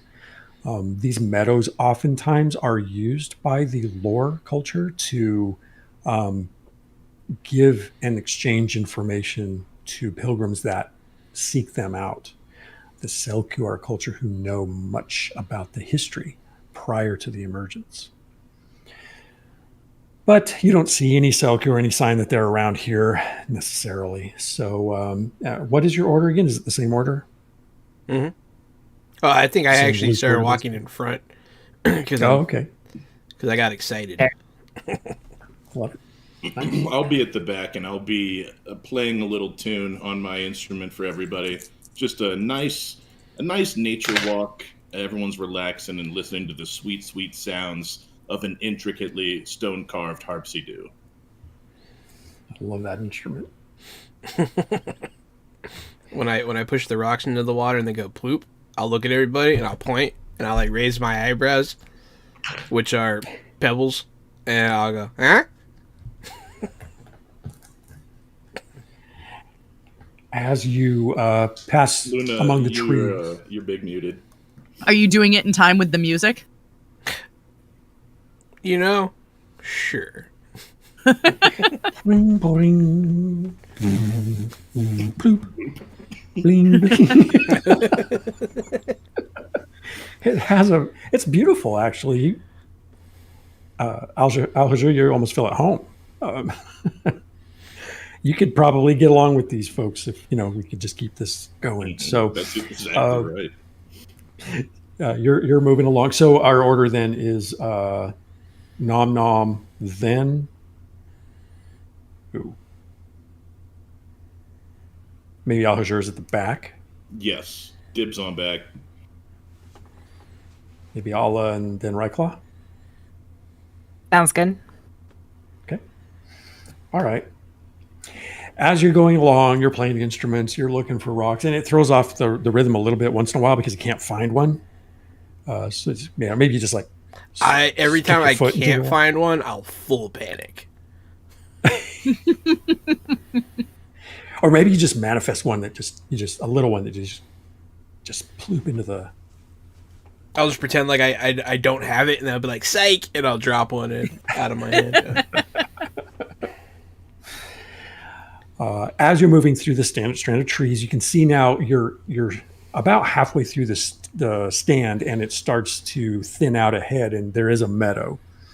And then something falls very close to Nom Nom. And something falls very close to Allah. Something falls very close to Ryclaw and then lands on Ryclaw. And then something falls and lands on Nom Nom. Like 18 to 24 inch rectangles of flesh drop onto you. Nom Nom and Ryclaw, they actually land on you as these blue, lavender, flat, wriggly, wide, worm-like creatures have dropped from the trees. We're going to go into initiative, but the first thing that's going to happen is that Nom Nom and Ryclaw, these land on you, and they have like a sheet of sharp teeth, and they bite into your skin. Let me double check my stat block. I feel like they smell like wet moss and raw meat. They certainly give that impression. Yeah, gross. You, Nom, take 3 injury from this thing that literally just becomes your lower neck and shoulder, and attaches itself to you. Right claw, similar to you, on top of your head and the back of your neck. This thing wraps around your head, and you take 2 injury. Ouch. You could reduce that because of your armor Right. to 1. Now with armor, so Ryclaw's armor is no longer effective in this encounter, but it did prevent that 1 damage.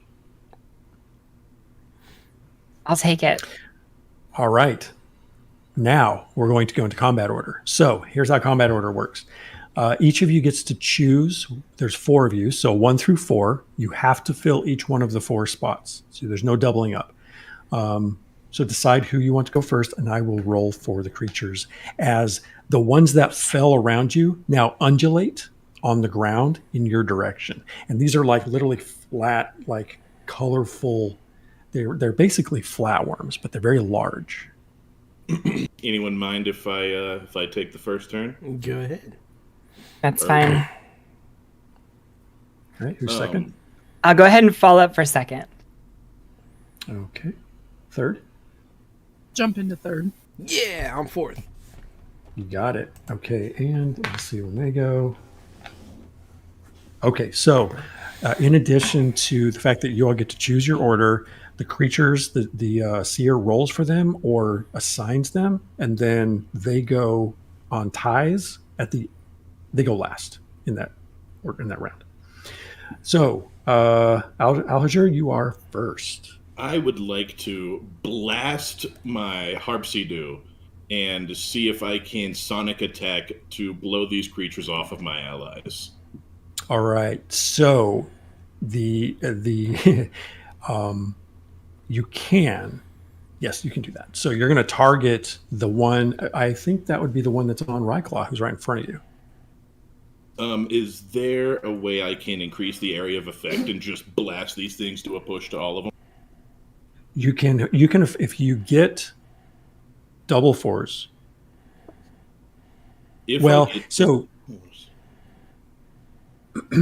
Technically your sonic attack is like your base like weapon for the Asgal.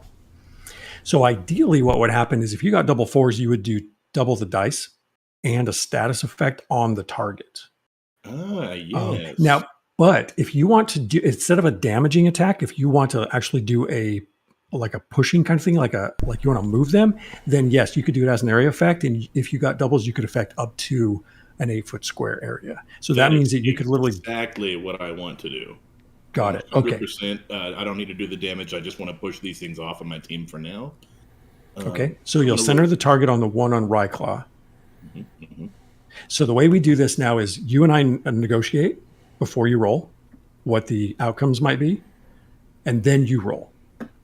Right? So just so that we're both clear how it's going to look. So you're going to try and like shout them off. So what you've got one on the ground, like undulating its way towards Ryclaw's ankle, and one on Ryclaw. And that's probably the best area for you to attack for the area effect because they're within that 8-foot proximity.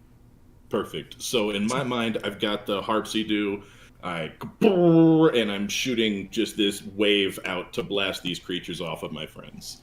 And the better I blow, the better I do. Yeah. All right, let's blow. Better you blow, these the better dice. it go. That's right. That's right. I rolled a 4 into 2. Okay. So that's a success on the one that's on Ryclaw, which was your central target, right? Yes. Okay. Good. So now, because it is a status effect, I do get a chance to resist it. And Ryclaw has to as well, because Ryclaw's in that zone. So, okay. I only got a 3. 3. All right. So what happens is you go, and it comes out like, and the creature actually rips off of Ryclaw and goes flying 16 feet and lands in the grass. And Ryclaw goes stumbling forward 16 feet toward the front of the line, but then in opposite directions. So, Ryclaw, you are now freed of this creature, and 16 feet further ahead than you were. But, Alhajar, you were successful. Now, did you roll 2 dice? Yes, I did. Okay, you did. All right. Something I probably should have mentioned to everyone, because this is your first combat. You have options with your dice. You have up to 2 actions that you can take. And with 2 dice, you can roll 1 and 1. Or you can use the 2 dice and roll 1 action, but then your dice are spent.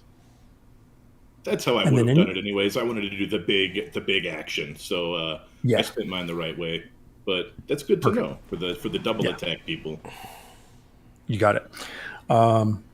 And if there's anything you wanted to do that could be considered a free action, you can do that, and you can move, or you can just end your turn. I'm just going to look around and make sure that I'm not getting snuck up on, or I'm not going to get dropped on by one of these creatures, and I'll reposition accordingly. Okay, so you know there's one on the ground near you, but glancing up, they're a little hard to see, but you don't immediately see anything up there still.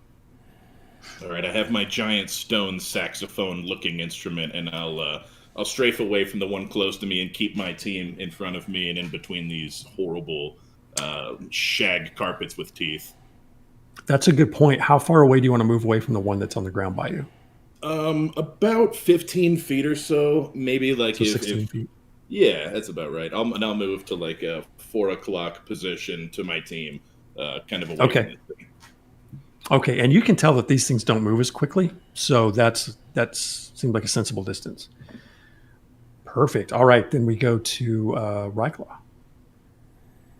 Hey, so now that I'm pushed up to the front, I'm going to go ahead and take this opportunity then to just go full ham and going to reach deep inside myself and try to morph into a gore if I can. Oh, okay. So you will have to get double force to reach that size, but you can try.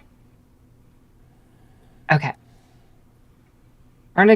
Actually, never mind. Here we go. Gore's size factor 12. We changed it. Oh, I'm looking at the wrong document. That's okay. I got double 2s, so it doesn't matter anyway. So close. But that is a recovery. So what would you like?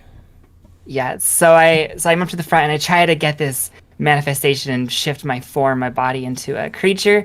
But instead of that actually happening, I just reabsorb that energy and it neutralizes. And I'm going to go ahead and recover a primacy scale for my recovery option. Okay. The one I spent a while ago. You got it. All right. And are you going to move, or are you good where you're at? I am good for now. There's no helinids in the immediate vicinity, is there? These aren't helinids. These are... I'm sorry. They're much Throw our smaller. names out. Gotcha. Yeah, I'm actually I'm good for now. I'll wait and see how everyone else responds to this initial thing. Okay. Very, very good. Ala. So I think what I would like to try to do is I would like to essentially try to just punt one away and see if I can like kick it off to wherever. So would that be a single roll, or would that be both dice? So let me ask you first of all, are you wanting to injure it in the kick and hope to also move it, or are you specifically trying to move it? I think I would try to injure it at this point. Okay. So if you roll 1 die and you get a 4, you'll injure it. but you won't have as much success moving it. But if you roll 2 dice and actually get the double 4s, you could both do 2 dice of damage and launch it. We'll give it a shot. Might as well. Because that's what we're I've been doing so well tonight with my roll. Yeah, your it's dice time. are hot fire. Oh, that's a 3 and a 2. Okay, you can move the 3 to a 4 and do the damage. Yeah, I would like to.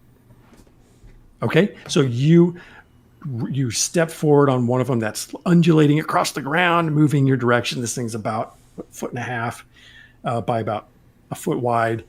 And it's like flopping along the ground, and you step over and you kick it, and you can roll 1d4 damage. Oh, now I roll a 4. Man. Awesome. You actually kick it and splatter it when you do. You rip it, and it shreds into the grass. I meant to do that. That one is dead. Well done. You good where you're at? I am good where I'm at. All right. So there are 5 of these, what we call ambush worms, around you. If you were to know anything about the ambush worm, these are small ones. They also come in a large variety, but you don't detect those in this particular area at the moment. Let's see. So it is the creature's turn. There is one. Nope. These creatures are going on the same turn order as Allah. Yep. Which means, so the one that's attached to Nom just automatically gives you 1 injury. Ow. Does that put you at 4? Mm-hmm. Uh-oh. Which moves you to 0, right? I don't know. Do I only have 4 health? You do. Oh, no. So at the first 2 evolutions, you have 4 on your injury scale. At 3rd, you get another 4. At 5th, you get another 4. At 7th, you get your final 4 for a maximum of 16. So you really got in trouble with these creatures. So it launched onto you, raked down into your flesh, and then sucked out what was left, and you collapse at 0. So this is good because we get to see the dying rules. Yeah. But and so I'll kick the one that was nearby. That leaves 2 on the ground by Nom Nom and Rykla, 1 on Nom, and 1 off into the grasses somewhere, and 1 near, but not too close to Al-Hajr. So Nom Nom goes down, and one of them climbs or crawls toward Rykla, tries to grab onto your... Nope. Get off. You just like step away from it. Let's see. So we got this. We've got this. Got Nom Nom. 1, 2, 3, 4.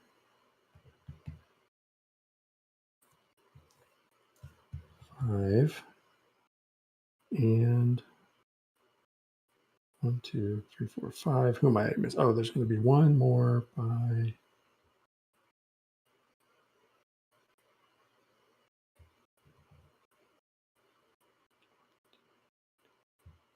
All right.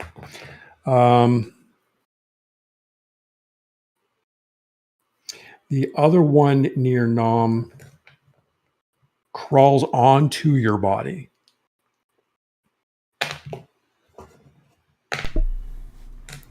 But doesn't seem to find, not really interested in competing with the food source there. No one knows where the one went that Alger sent flying.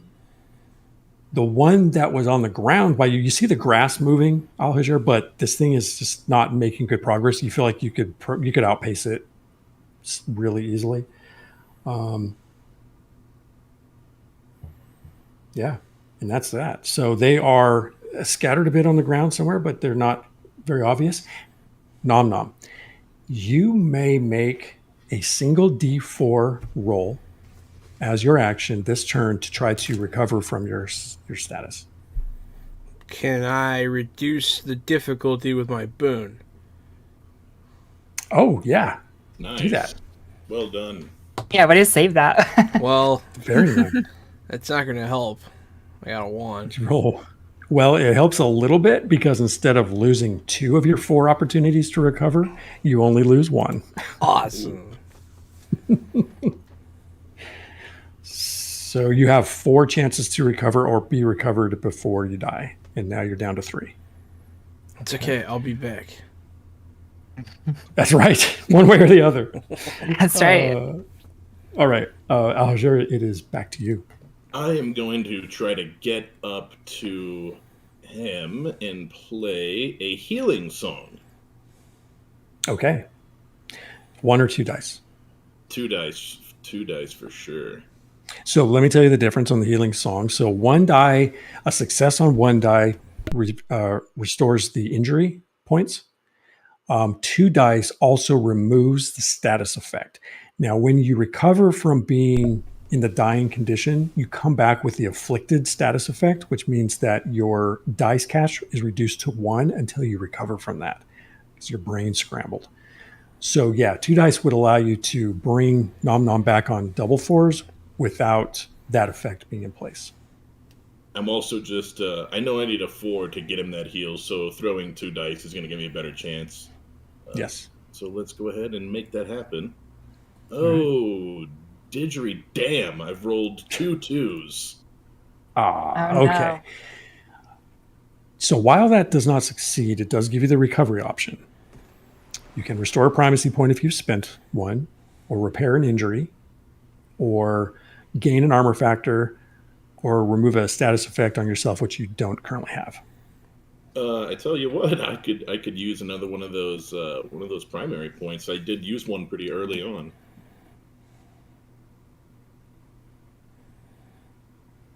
All right. Yeah. Okay. All right. Take a primacy point back. Primacy scale goes up. You roll both dice. So is that it? That's it. I think that's all I got, right? I threw my 2. That's my turn. But I got a recovery out Okay, of it. right, Claw. I'm not upset with that. Yes, that is Yeah, totally, good. yes. What I'm going to do is then, looking at this grotesque thing on the ground, I'm going to take my hand and try to morph my fingers into long, like, animal claws. Like actually morph the whole thing into a nice long claw. I'm gonna spend 1 die on that. I got a 3, and I will use primacy to tilt it to a 4 to get that success. All right. So this is enhanced body, which means now Right. when you attack, that your difficulty scale is reduced. Yeah, so I'm gonna take this claw hand, and I'm just gonna try and rip this one on the ground right in half. It was like right there beneath me. Okay. And 1 die for that, because I already used 1, and I got a 4. I'll take it. Hey, all right. Roll those, and roll those damage. All right, 2 points of damage as I slash this thing. That is enough as you shred this thing to death. Nice, yeah, You good scored the slash. meat. Yeah. And it Perfect. stops undulating. Hold still. Very good. Anything else for you?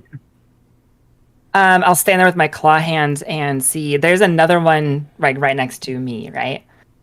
Yeah. Okay, cool. Pretty So then close. I'll kind of like do a quick scan of the rest of the party and then turn my focus to that one, and then that'll be it. Okay. All right. And so for the rest of the room, Ryclaw will have that feature on her hand until the end of her next turn. So that manifestation, unless you maintain it, that manifestation lasts for a whole nother turn of action before it goes away. Okay, Allah. All right. Well, seeing how well that worked the last time, I definitely would like to try doing it again because why not? It seemed to work so well. All right. So I guess whichever one would be the closest to me. Yeah, so there are two right by Nom Nom. Okay. Yeah, so I'll go after one of those. And yeah, I'm gonna do exactly the same thing because I'm gonna be like, wow, that worked really great. So Okay. that is double twos.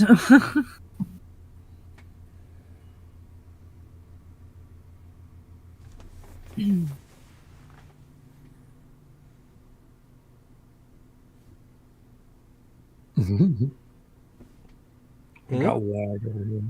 Oh no, Oh no. frozen. Well, I will say that Hold double on, I've got some twos. lag going big time. Oh, there we go. Come on. Hey, we can see you again. Am I back? Yeah. I think so. I think so. I'm coming back. Getting there. Slowly Wow, but dude, surely. it's not recovering. I don't know what's going on. I'm coming back. I want the world to Good know. grief. Don't you Golly. let this show. Sing it, Ascal. Yeah, Aaron, go ahead. You can go ahead and you I go was ahead and gonna explain that. Yeah. So double twos, you get to choose a recovery option. So it doesn't succeed, your manifestation doesn't quite come together, but you can recover an IS, a primacy, gain an armor factor, or clear a status effect if you have one. Yeah, I will go back and regain that primacy. I Always a used safe one bet. earlier. Yeah. All right. Because you Well- still have your armors intact anyway. So. Yeah, it is. Or did you get Yep, armor? I did. Okay. It's my turn to All not. right. No, it's the creature's turn to eat me again. It's the creature. Yeah. So the creatures are now, let's see, there are 2 down, 1 missing, and seemingly out of action. So we got 1 going after Ryclaw.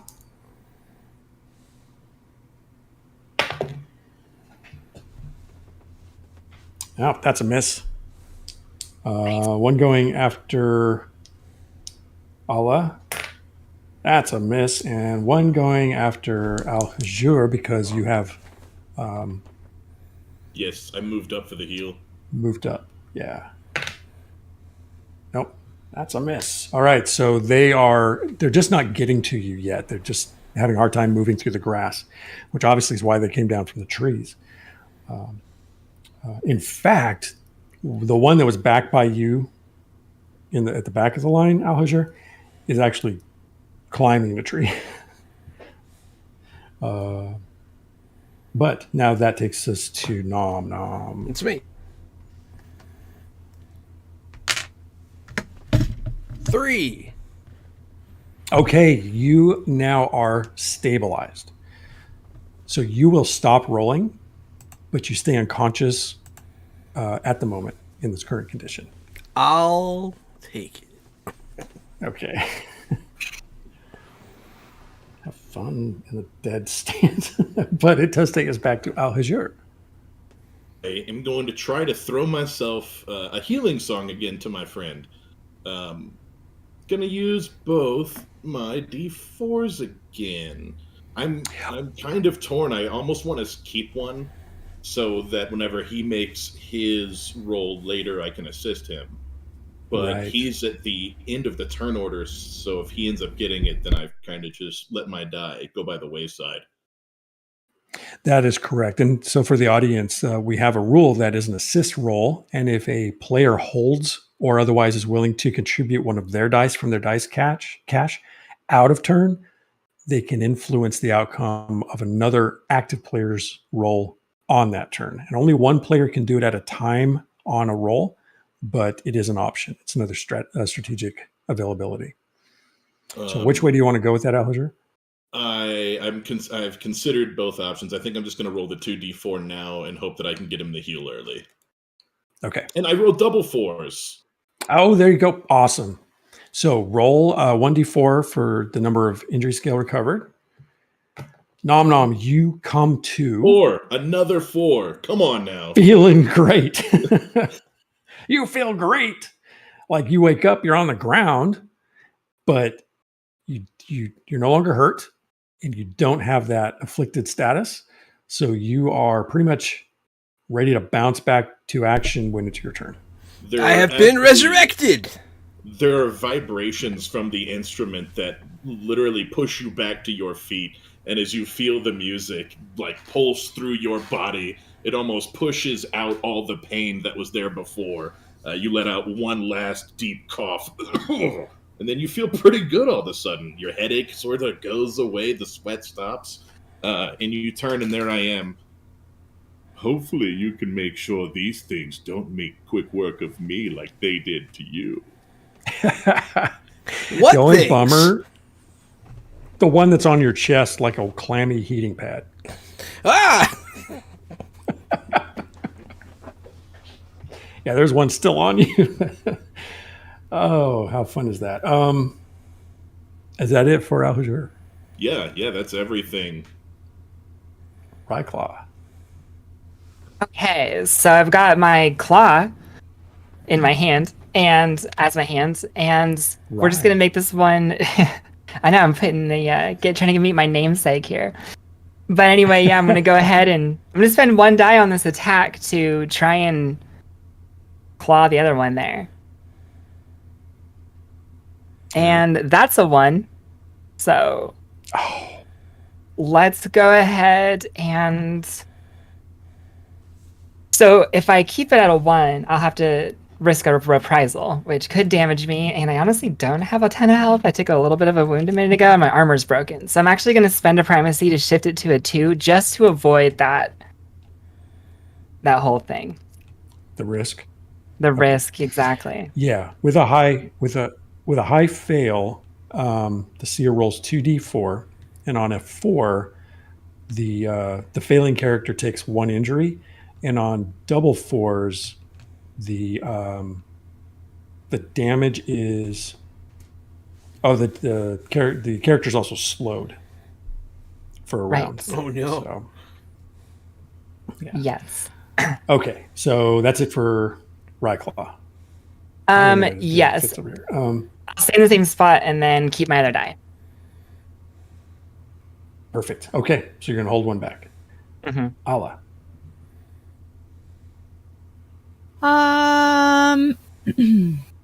I think I am going to. Yeah, I think I'm gonna try not damaging one, but I just want to try to like get them away some more. So I'm gonna just roll 1 die this time. And you're trying to kick it away? Yeah. And that's a 3. So You can bump it. that's what I'm gonna do. Nice. Okay. All right. So you launch it off into the brush. 16 feet, it goes flying away. Out Bye. of here.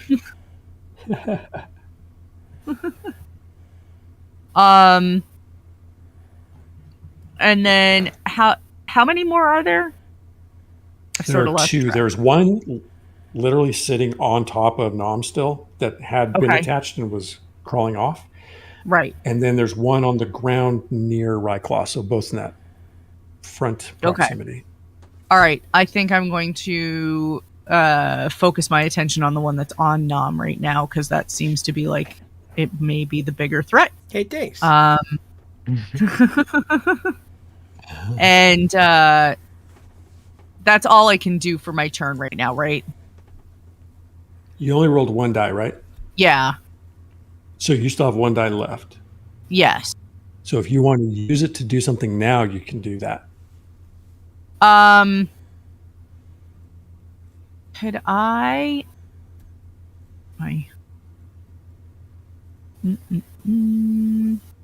Nope, that's not gonna work. Okay. Can I like try to nudge it off him with my foot? Yeah, so sort of the similar thing you just did. Kind of Yeah, flip but it I away. want to Yeah. be careful not to launch him too. Kick him in the face. Yeah, something like Or the that. chest in the ribs. Yeah, kick him in the ribs. Yeah, go ahead. So you try to get your toe under there and like fling it Yeah, into the air. I'm kind of like doing that, like wedging my foot in there and then like want to like pop it up off into the air. That's a 3, Okay. so I am going to bump that one up to a 4 also. All right. It goes like a square frisbee, but it tumbles instead of spinning. It goes off into the grasses.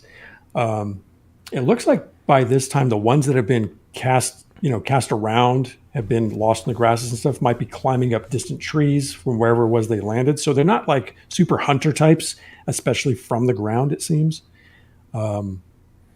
So you seem to be you're succeeding against these things, and that was a great one. So you got the one that was on Nom Nom off of Nom Nom, which means that there's just the one near Ryclaw at the moment.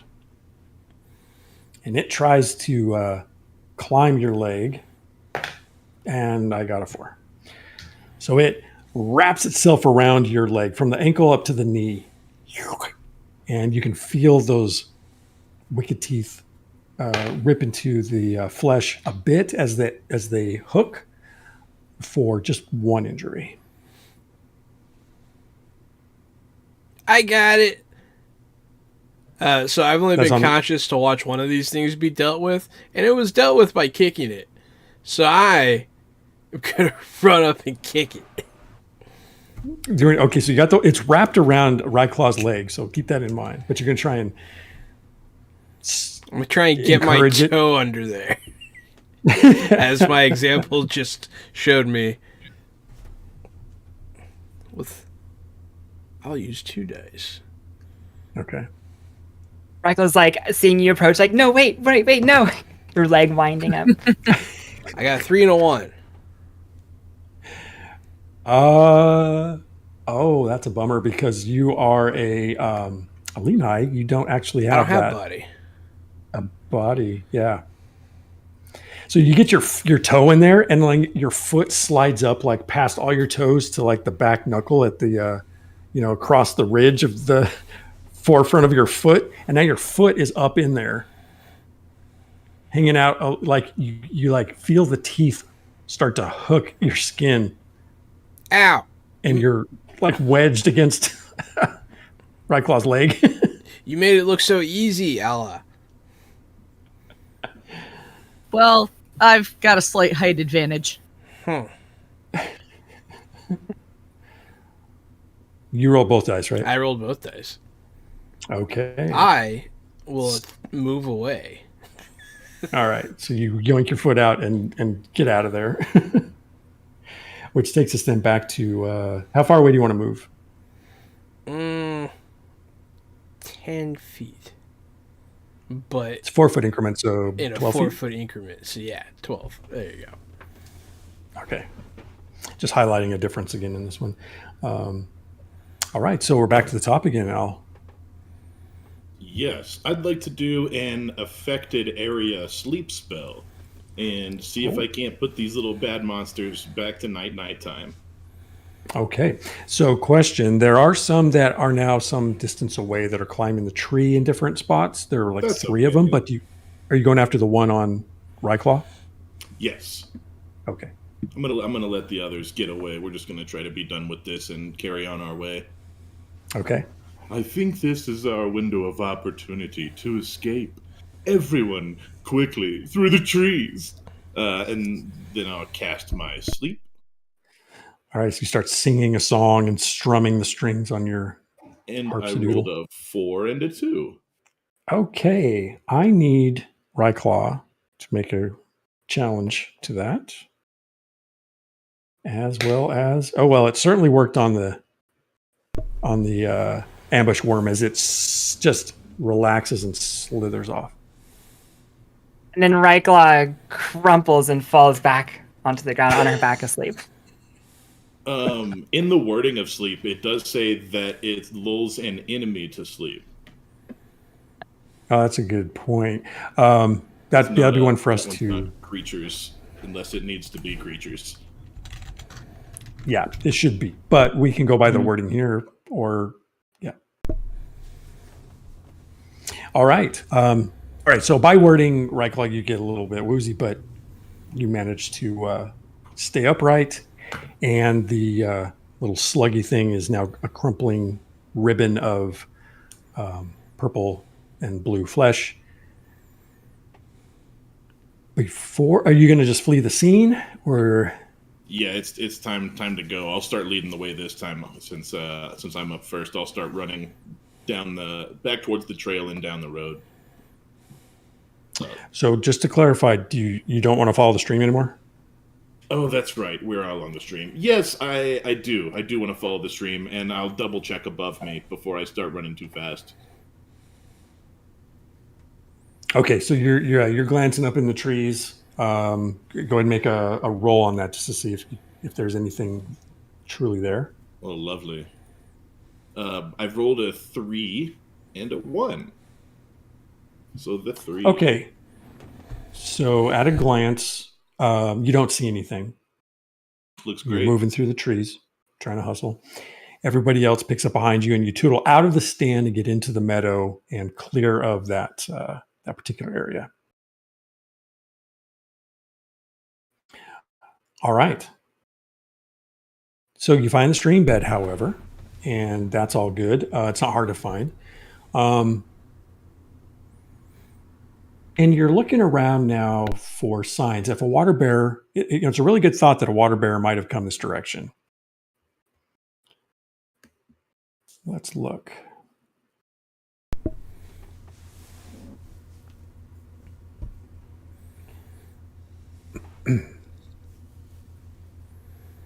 The stream continues beyond the meadow and laps back to parallel the pathway. So Sneaky Stream actually looped back around and it comes back to the path. So you then begin following the path and the stream parallels it. As you move further into the forest, you pass over a natural bridge where you spot a wide pool in stream, dotted by bulbous yellow flowers that extend beyond the edge of the pond a few dozen feet and along the edge of the path. And then the path continues on ahead. I would like some of those flowers. Okay. You're going to go harvest some flowers. What does anybody else want to do? I'm going to slide down to the bank on my stomach. I'm going to go with him. If anybody's getting flowers, I'm going to be there. Okay. I'm going to stand nearby and watch them both and just make sure nobody does anything stupider than we've done. Alla?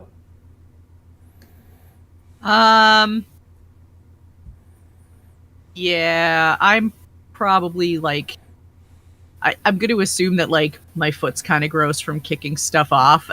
So I'm going to like clean my foot off a little bit while also looking up and making sure that no more are going to fall. All right. So do you mean you're rinsing it off, or do you mean you're just going to like wipe it in the grass? I'll rinse it off. Okay. All right. So you all tootle off the trail toward the water. I need Al-Hajir, Nom Nom, and Alla to make a challenge roll. And if you have the mind discipline, but you don't, so that does not help you.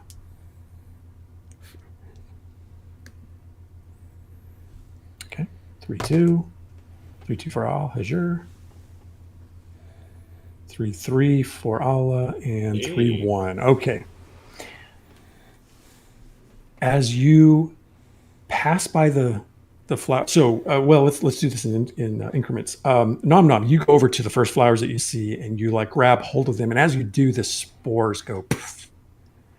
And Al-Hajir, you're nearby, keeping an eye on Nom Nom, making sure that's okay, and these spores waft into your face, and you feel drawn to the pond. And Alla, you go straight to the pond, but as you're moving to the pond, a lot of these spores around you go poof, poof, poof. and you're like, must go to the pond. And all of you move into the pond. So, well, I'm going to say you don't quite, it takes you about 4 feet. No, that would be, you can get into the pond. You all go wading into the pond like your mind is afflicted. You have 1 die in your dice cache available to you, and you are wading into the pond.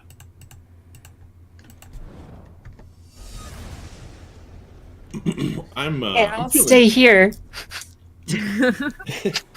I'm feeling good. I'm feeling real good. I really like this pond. I like the way that I like these spores. They smell good. They look good. Everything's great here. I'd like to play a calming song for all of us, just so we can enjoy this pond to its fullest potential. So you're gonna play a calming song on your group. Yes, and so of course I'm trying to clear the affliction status is on us.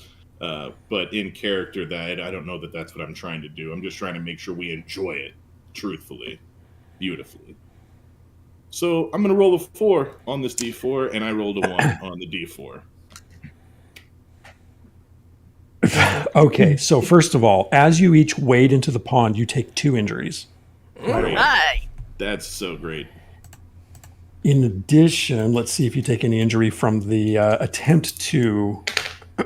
You do. You take 1 more, Alhajar. Great. As you hit the wrong string in the weirdness of it all, and literally cut your finger on the string pretty severely. I'm going to dip it right in that good water. Yeah, naturally. Ryclaw, you see everyone as they wade towards the flowers, these little clouds of yellow poof up, and then they all just like beeline into the pond and then start like lollygagging around and starting to look a bit listless. I just shout. Now for the other I was going to say, shout for the other 3 of you. Go ahead. No, you're fine. I have like a lag that's throwing it off a little bit. The other 3 of you, I know. This is a nightmare. The other 3 of you don't want to leave the water.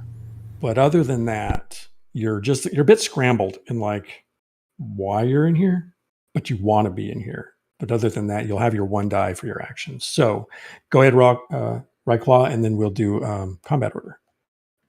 I just shout from the edge and I say, hey, what are you doing? We're on a hunt right now, unless you found Nauk in that water. And that's all I say. And I'm like impatient, arms crossed. Got it. Let's go ahead and do our combat order. Or you know what? We can use the same order as last time if you want. I'm good with it. Yeah, that works. Okay. All right. Okay, so... All right, so Alhajar, you are in the water with your instrument. You've got your die back. You're a bit confused. What would you like to do? I would like to try to calm again. I want to no longer be afflicted by this. All right, so you want to clear it out on yourself. Okay. All right, go ahead and roll that die. I've rolled a 3, but it is song, so I will use a primacy point to push that up.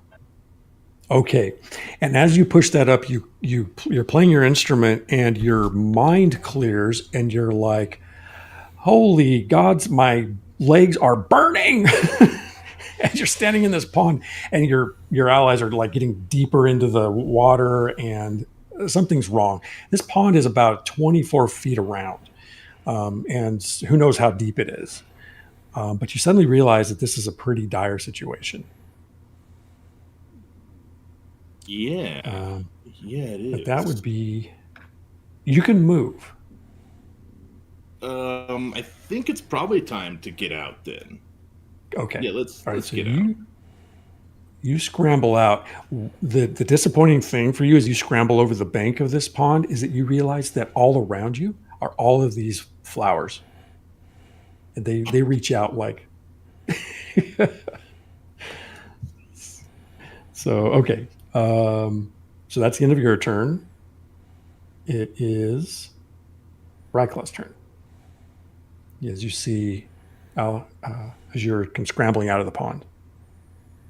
So at that point, I'll uncross my arms and start to move toward and say, just kind of furrow my brow and just say like, what's going on?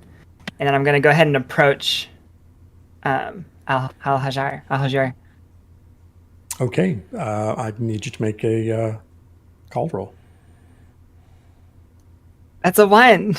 Or a called roll? Oh, no. A called roll. Hold on, a called roll is 2 yeah. dice. Hey, a 4 and a 1. Okay.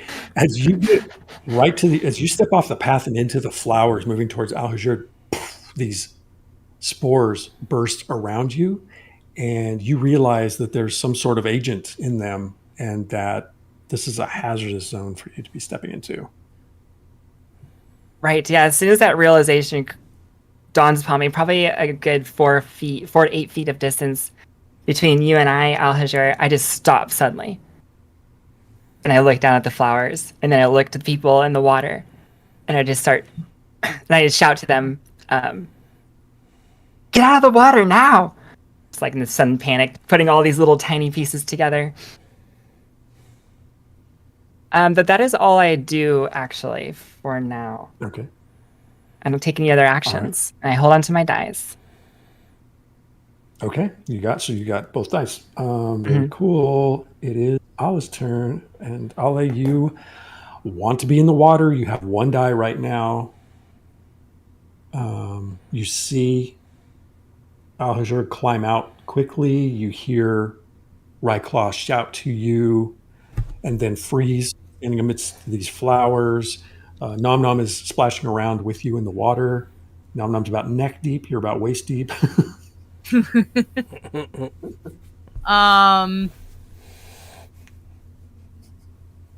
So I guess before I do anything, I'm gonna kind of be like, what's going on? What's the matter? I guess I will try to move towards the edge, moving towards Rykla to kind of get closer to be like, what's the big deal? Okay. You definitely know you don't want to step out, but yeah. But with your action, would you like to do anything? If I'm not actively concerned about getting out, then probably not. Okay. Yeah, it's nice, It's nice, refreshing. Okay, so you hold on to your dice. And I moved this situation to 4, so Nom Nom, you can go first. Yeah. Yeah, come on in, Rykla. It's fun. Don't be such a sourpuss. I'll heat and dissolve a little bit, I guess. Yeah, because I also want to be in the water.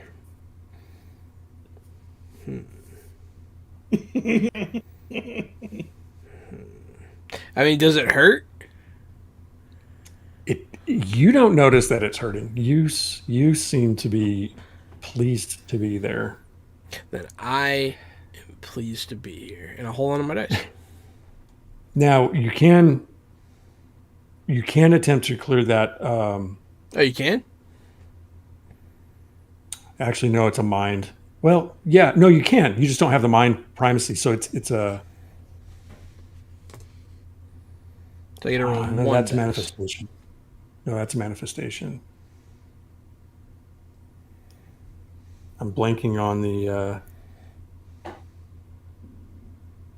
I think you'd have to have mind discipline in order because that would be a manifestation to actually will yourself. Mm. Yeah. Oh, right. So. Then yeah, I'll hold on to your dice because. Yeah, go ahead. Yeah, we'll hold on to my dice. All right. So Allah and Nom Nom, you take another injury. Yeah. as you wade around in this. But Alger, you're in the flowers, and Ryclaw's standing in the flowers, and you don't want to disturb the flowers. Your friends are still in the pond. You know the pond's bad. What would you like to do? So I see that there is like a prepared defensive action type of situation. So by just like holding my breath and getting to the other side of these flowers, can I take like a prepare lucid or prepare alert so I'm not affected by these as much? That's great. Yeah, that's a really cool way to use that. I think lucid is the right one because Lucid is mind mystery, and alert is body mind.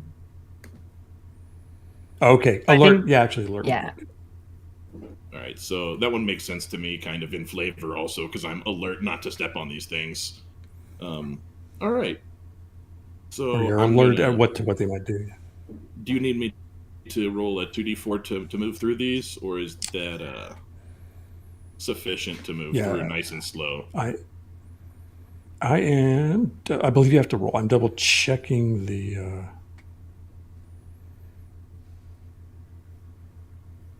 rule. But I can't find the page. Did you have that page number handy? Oh, there it is. 27 was where I was at. Gotcha. And that looks like I would get an extra d4 for the support roll if there was one. So I guess if I navigate these things without them popping off, I wouldn't have to make the roll. But if they pop off, then I'll have an extra d4. Yeah. So that is the challenge here, because these things are they react to your presence. So go ahead and make that called roll. And just to make sure, this should be 3d4, right? Because of the prepared defense. Is that how that works? No, actually what it means is if you roll 2 dice, because it's a called roll, you will roll 2 dice, that if you get double 4s, you can choose 2 status effects that are boons or that are supports. 1 for each. Oh, okay. Yeah. So what you're trying to do here is just get 1 4 and move through the flowers, keeping that affliction at bay. What if instead of 1 4, I got double 1s? Would that be cool? Would you like that? Oh no. The good news is you don't take the reprisal. So I don't roll to see if you get injured. The bad news is you don't get anything else. That's okay. As long as I'm not smelling these flowers again, I'm okay. So you move through, but I do need you to make that called roll again just to see if you can avoid being re-afflicted. Come on. Don't smell the flowers. The problem is they just smell so good, though. Oh, good. Double 1s again. What a time to roll. Oh, no. Give me those flowers. I want them. Put them right here. Just bring them on back. So you climbed out of the pond the first time you moved 16 feet out. You tried to move again. We'll give you another 4 feet. So you're 20. That puts you back to the pond. Mm-hmm. Just crawling right back in. Right back in. Yeah. So you're back in the water. We'll assess damage at the end of the round. So that's it for you. That's it. He said ominously. That's it. Right, Just Claw. looking at 3 injury on the track right now. Oh man. Okay, so from the shoreline I say to those still in the water, I say, it's the flowers. It's making you go in the water for some reason. And at least I think so. And I'm gonna hold my hand over like this. And then I'm gonna try to get all the way up to the shoreline to where I can reach in there, and then let's try and pull Nom Nom out though, and just like square one, we'll try and yoink Nom Nom out of the water. All right. So technically, you're not really doing anything to avoid that effect, right? So you're going to have to make that roll first. Nothing mechanical. Yeah. Okay. All right. So go ahead and make your called roll to avoid that spore effect. Oh, it's a called roll. Mhm. It's a mind, so I got 1-3. Oh man. Yeah, spores are bad. Okay. They're like, hey, come on, get out of the water. Wait a minute. Why don't I just join you? Yeah. What am I doing In out the water you here? go. Cannonball. Come on in. The water's great. All right, And I so do. in the I water jump on you in. go. Yeah. What am I talking? Nom nom. You've I'll- got it going on right. This is the right idea. This is the I was right wrong the idea, first yeah, time. see? Yeah. what are you gonna do? I'm gonna be like, hey, good thing you're joining us in the water.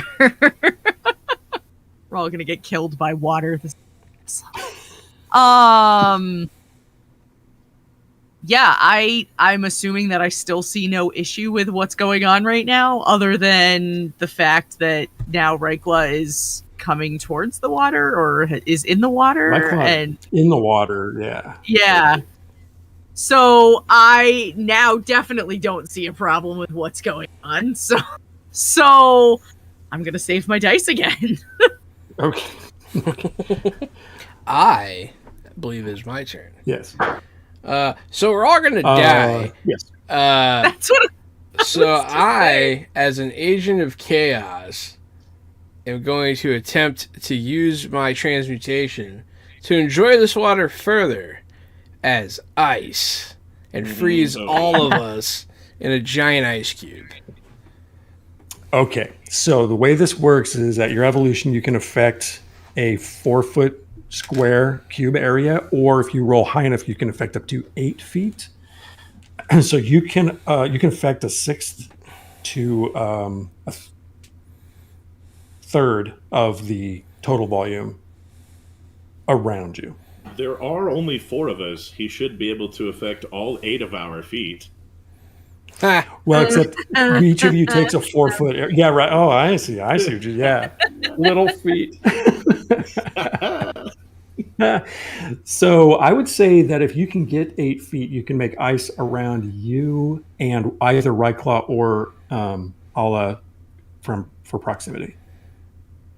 Ryclaw's not hurt. I'll do Allah. Okay. Or not All right. as hurt, anyways. So you're going to do two dice? Oh, yeah. Okay. All You right. betcha. Go for it.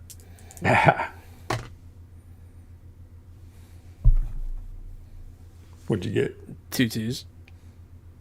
Okay. Now, does anyone want to throw in on that? Give me your dice. Give me your dice. I'll go ahead and throw it in. Okay. Hey, 3 2s now. I got a 2 as well. Oh, you're That does a thing. That does That a thing. that's the does. thing. It I does. saw it in the rule book. What does it do? Yes. It does a manifesting event. Yes! Oh God! Like getting a We were That That sounds all like gonna exactly die. what I wanted. You asked for chaos. That's I did. what you get. True. All right. Okay. So as as you try to change the water to ice, you bring in this energy, and there's this growth, this pressure of manifesting energy, and it presses in on you, and then it synthesizes to a point. And then there's like this blast whoosh, that rips out, it blows through the flowers. Spores go in the air everywhere. The flowers blow back and forth in the force of the thing. The water ripples. And I'm going to say, go ahead, Nom Nom, and roll 3d4 and tell me what the total is added together. Oh, this is the part. 6. 6. Oh my goodness. So, I got 3 2s. Nom Nom. Wow, that's crazy. Yeah, triple Nom on a Nom triple. and Ryclaw may use primacy to adjust your next die roll by 2 before the end of Nom Nom's next turn. Yeah. I'll take it. All right. So A good kind of chaos. And because you roll double twos, nom nom, you still get the recovery. Ooh. Health, please. You got it. You get one injury. We didn't mention return. fresh out of health. You can't pick that one. Oh. You got it. Okay. And then everyone takes one injury. Oh no. You mean Ambassador Al-Hajor passes out face down, floating in a pond? Oh no! Al-Hajor no. starts floating face down with the stone harpsichord. Maybe he's Tragic. just enjoying it. Maybe he's just enjoying it so much that He's he's floating so face down. relaxed. He's probably so happy right now. That's exactly right. If you're a bystander, this is great. He's having a time. Oh man. Rav. Well, it is your turn. It's perfect timing. I throw some die, right? I throw 2 of them. Just one. One. I'm gonna sling You're one rolling out on there. I have rolled a 4. Oh, you recover your 1d4 injuries Okay, and that's 1. and return to consciousness. You only rolled 1? Yeah, I just got a 1. Okay. All right. And I return to consciousness, and I'm going to try to get the hell out of this pond again. Now that there's an ice spot, I'm gonna go slide over, jump on. There's no ice. Oh, No, it didn't work. Oh no. I have failed. Well, then I'll go right back to the bank where I just came from and lay low, hang out there. Actually, you know what, You're Ty? gonna Let me ask you a question. Instead of just assuming I'm surrounded by flowers, can I peep around and see if there's like a little bank that doesn't have a bunch of flowers on it? Is there? Yeah, actually. So the hazard is actually that the flowers go out on tendrils to a distance of 24 feet. So I actually painted it as if it was just like a meadow of flowers, but that's not actually accurate. So they're on tendrils. So do you have any dice left? Oh no, you don't, because you just came back from that status. So you're at the end of your turn. Yeah. So yeah, they're on tendrils that just fan out to a distance of 24 feet away. So you actually, if any of you can get out of there, could actually move almost the full distance away before you would activate those again. That's what I would like to be doing right now. Now that I've Yeah, had this moment of clarity where I died face down in this water, I wake up and I'm like, I don't really want to do that again. I'm getting the hell out of here. Yeah, you are technically still afflicted. Well, that's right. I still like it. Well, it's because of the death situation that you're afflicted at this point. So I'm going to give you that moment of clarity and say, go ahead and scramble out. Scramble, I will. Okay. All right, so you drag yourself out of there. And now you can go 16 feet because you were technically prone. But you're 16 feet out of that water, so, and not in a bunch of flowers. Whew. Okay, Ryclaw. Okay, so here's the question. Am I aware enough that, like, my flesh is falling apart? How could you not be, though, right? I mean, you're dissolving in this thing. So I'm mean- thinking, yeah, I'm not Yeah, go ahead. necessarily thinking, like, I'd want to get out if I noticed that. Like, oh, it's probably fine, but I don't necessarily want to die right now. So my question ultimately is, would it be sort of beyond the mental effects for me to consider healing myself with a self-heal body primacy? That's fine. No, that's fine. You just have Okay. one die, so you're restricted to the die. That's true. Yeah. So I just kind of realized that all the fun I'm having is really coming off in the water. You like it in here, but the hot tub is too hot. Someone turn Yeah. the heat on. So we're gonna try to do something about that. But I rolled a 2, so I say, well, that's probably fine, and I'll just keep on doing doggy paddle circles. You could turn All down right. the heat, or you could add some Epsom salt, baby. Yeah. Okay, Ala, you also have the same opportunities. Okay. Yeah, I mean, I would like to think that I've noticed that I am not feeling so great after being in this water at this point. So I think I would like to try to get out.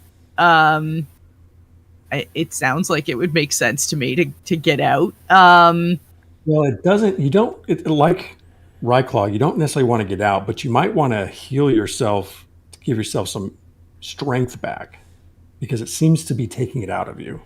Okay. All right. So how would I do that? You can roll your 1 die, and you can use your body to attempt to self heal. Okay. That's what I would like to do. Okay. That is a 3. You can bump it to a 4, That's what I would like to do. Because you're the body culture. and then you can roll a d4 for your healing. And oh, that's a 4. Nice. Okay, so you restore your energy at least.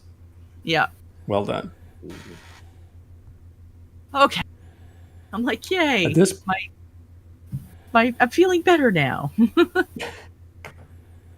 So I know we're getting close on time. I think maybe I can let you collect, or let's finish the turn. Actually, go ahead, Nom Nom. You were up next.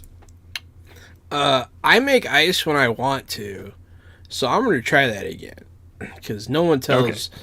Okay. I don't care what the elements say. I am the elements. Ooh, a 3. I will bump that to a 4. All right. Yeah. And technically water to ice isn't really the same thing as like water to dirt. So that's same. It's normal. And you freeze the water around you. So now you're like a bit of an ice cube. And it seems to make you aware that you are in a dangerous situation all of a sudden.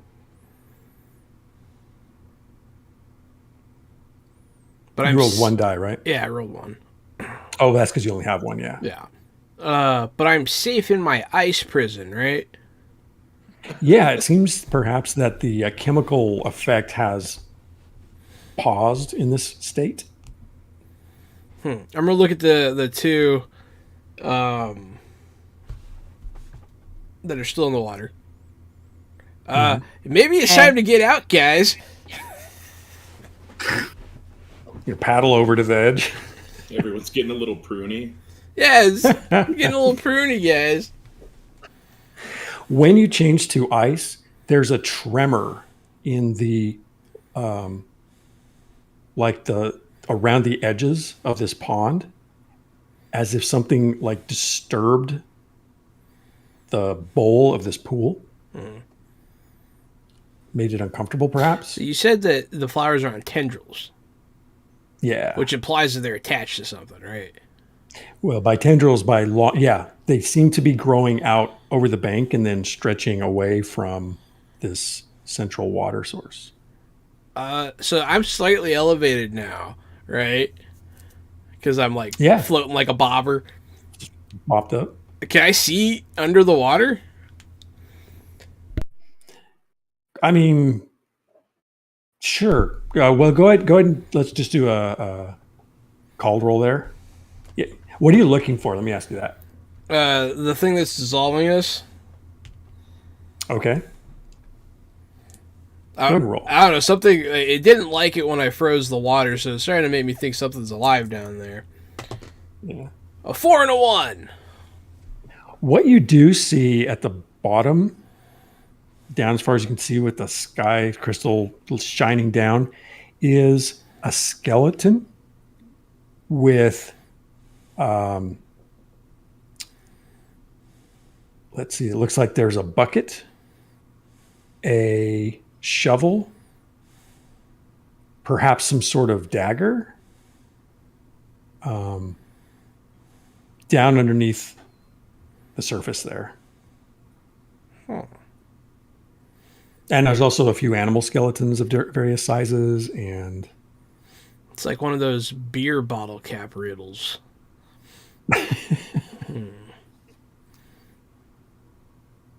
I know what I'm doing next turn. So how about collectively? So now you're all in this various situations. Collectively, what is something you can do to overcome this threat in the interest of time, as you are at various levels of lucidity on what's going on? In a mechanical way, all I have to do is outdistance the tendrils and then use my dice to assist every turn until we all get out. It's just not super exciting to do. I was going to Kind of attempt. can be. I was going to attempt to freeze the stuff that's at the bottom of the lake, in case something down there was causing this. Ah. And, like, make it in like an ice cube to contain its evil. Anybody else want to throw in on the ideas? Well, as I'm lost in the reverie of this pond, I would be self-healing. Mechanically, it'd be self-healing until I was lucky enough to get a 4, in which case I'd clear a status effect instead of heal. To clear my affliction, to then be loose enough to get out. Yeah. Alla, anything different from that or similar? No, probably the same. Okay. So as you all fight to survive, at some point, the pond literally climbs up out of the river and starts slow shambling. And you can see this, Al, because you're from where you're at, especially the flowers recoil in, and these large, like thick, stocky appendages underneath the bowl of this pond climb up out of the actual stream and start undulating into the brush, sloshing the pond. And at various points, just barely surviving, you're all able to get yourselves clear of the edge now, understanding what it is that you have encountered. During that bizarre event, I'll be playing my instrument, trying to help my teammates, and then as the creature starts shambling away, I just sort of drop my instrument with my jaw agape and start sketching the magnificent creature as it leaves. It's making a beautiful. This thing is awesome. Yeah. At this point, clearing yourselves from death by all means that you have available to you, and watching the pond go shambling off into the brush, you realize probably what happened to the individual that you're looking for. And if nothing else, can report back on the status of what you found. Oh, it was that dagger. Gotcha. Yep. That's funny. Oh my gosh. And I know we're at time, so I think that's probably where we have to end it here. We found him. Perfect. Mission successful. Good job, everybody. That's the way I saw it. No, that was Hey guys, a lot of remember fun. that time we almost got killed by a pond? Yes, and it was awesome. Yeah, that was some classic fantasy shenaniganery. That was good. That was that good. That was fun. So yeah, Nuorvarden on Kickstarter now, from Dungeon Mr. Ty, co-creator Aaron Dippity Doo. Check it out now. Available now. The link is in the chat. You can also check out the quick start through that link I shared. And so you could play what we just played, essentially. You can mess around with some of the character creation and get your teeth into this game. Definitely unique as far as fantasy games go. In a world full of vanilla, you guys gave us Strawberry. Yeah. No. Orange sherbet. orange sherbet.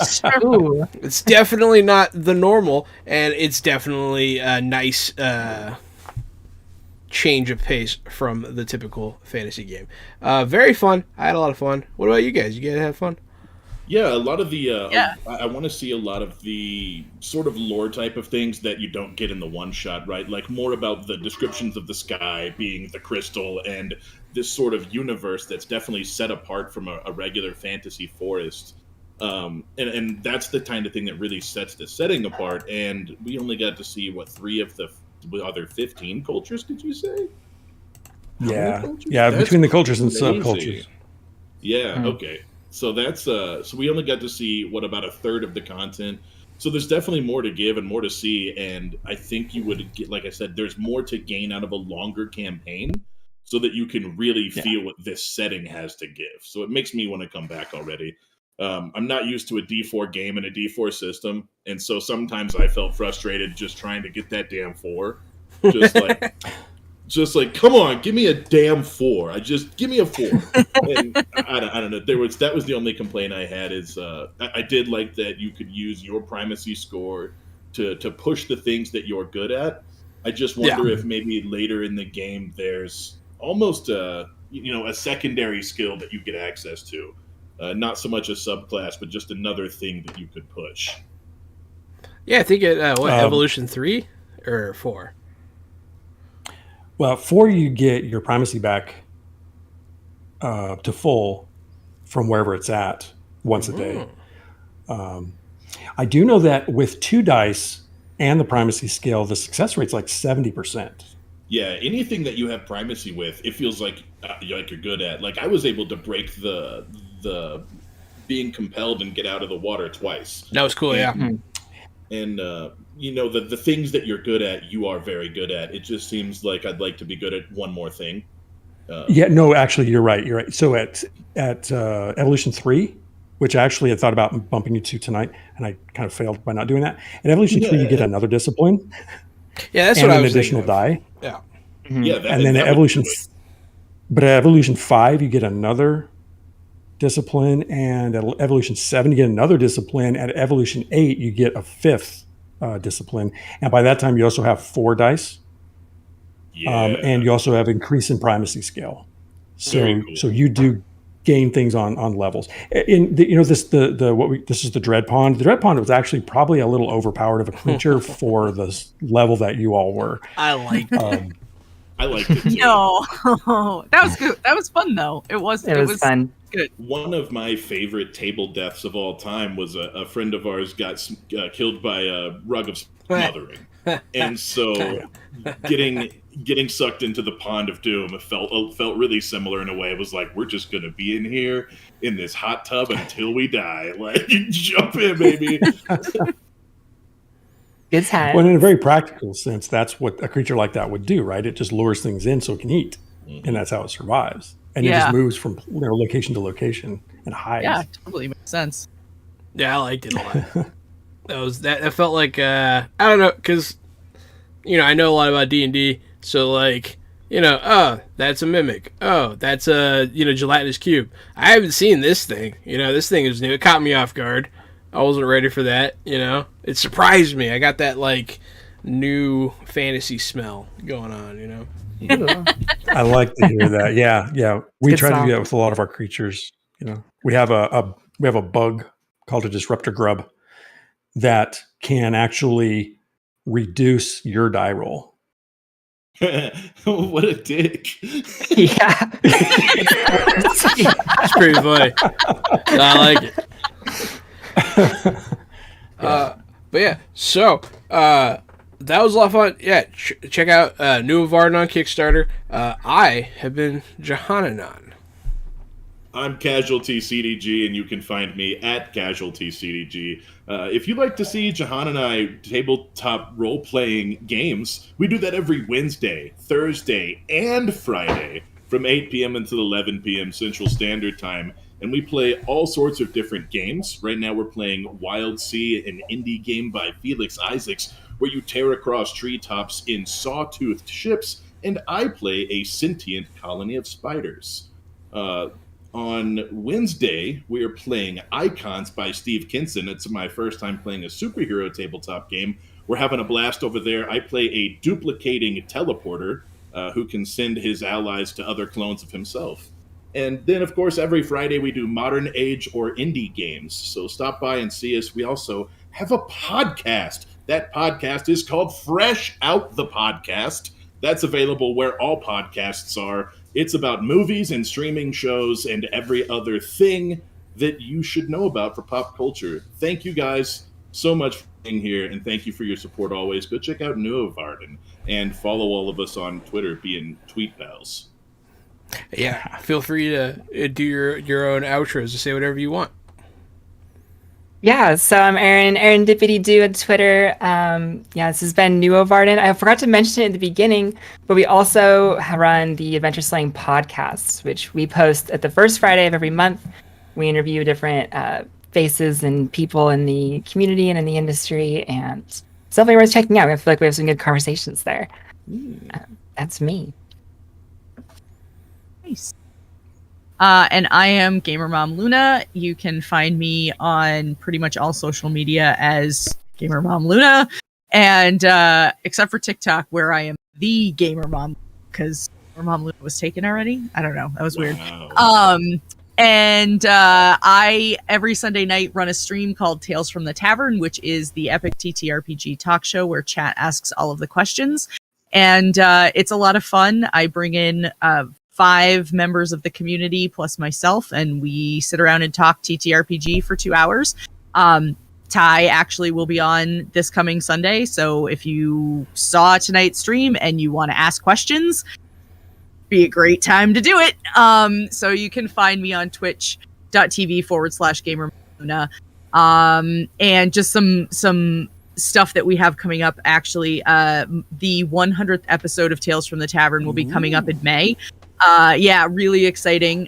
So there's going to be a great group for that. We'll have some giveaways and things like that. And then I'm going to take 3 weeks off and plan my next 2 big fundraisers coming up in June. We're going to kick off season 4 of Tales from the Tavern with a fundraiser for World Central Kitchen. And we're going to be basically doing Tales from the Tavern meets Hot Ones, where me and my guests are going to be trying hot sauces from all over the world while we talk TTRPGs. And then coming up in July is going to be the 2nd annual Extra Life Charity Stream Weekend Extravaganza.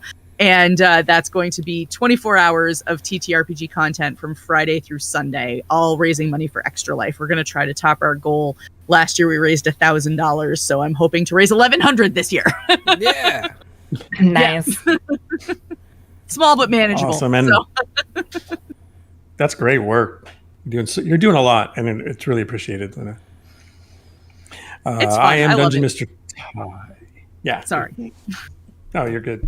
I jumped in there. I'm Dungeon Mr. Ty, at Dungeon Mr. Ty on Twitter, at Adventure Slang as well. You could also find lots of information and the podcast and video on-demand replays of other live streams we've done for Nuorvarden and the Kickstarter and everything at our website, adventureslang.com. Otherwise, we're out there and doing lots of stuff, lots of places, and I'm losing my internet. So until next time. Hey, we got a backer just now, live. Hey, thank you very much. Thank you, whoever that was. Thank you so much. Stay fresh.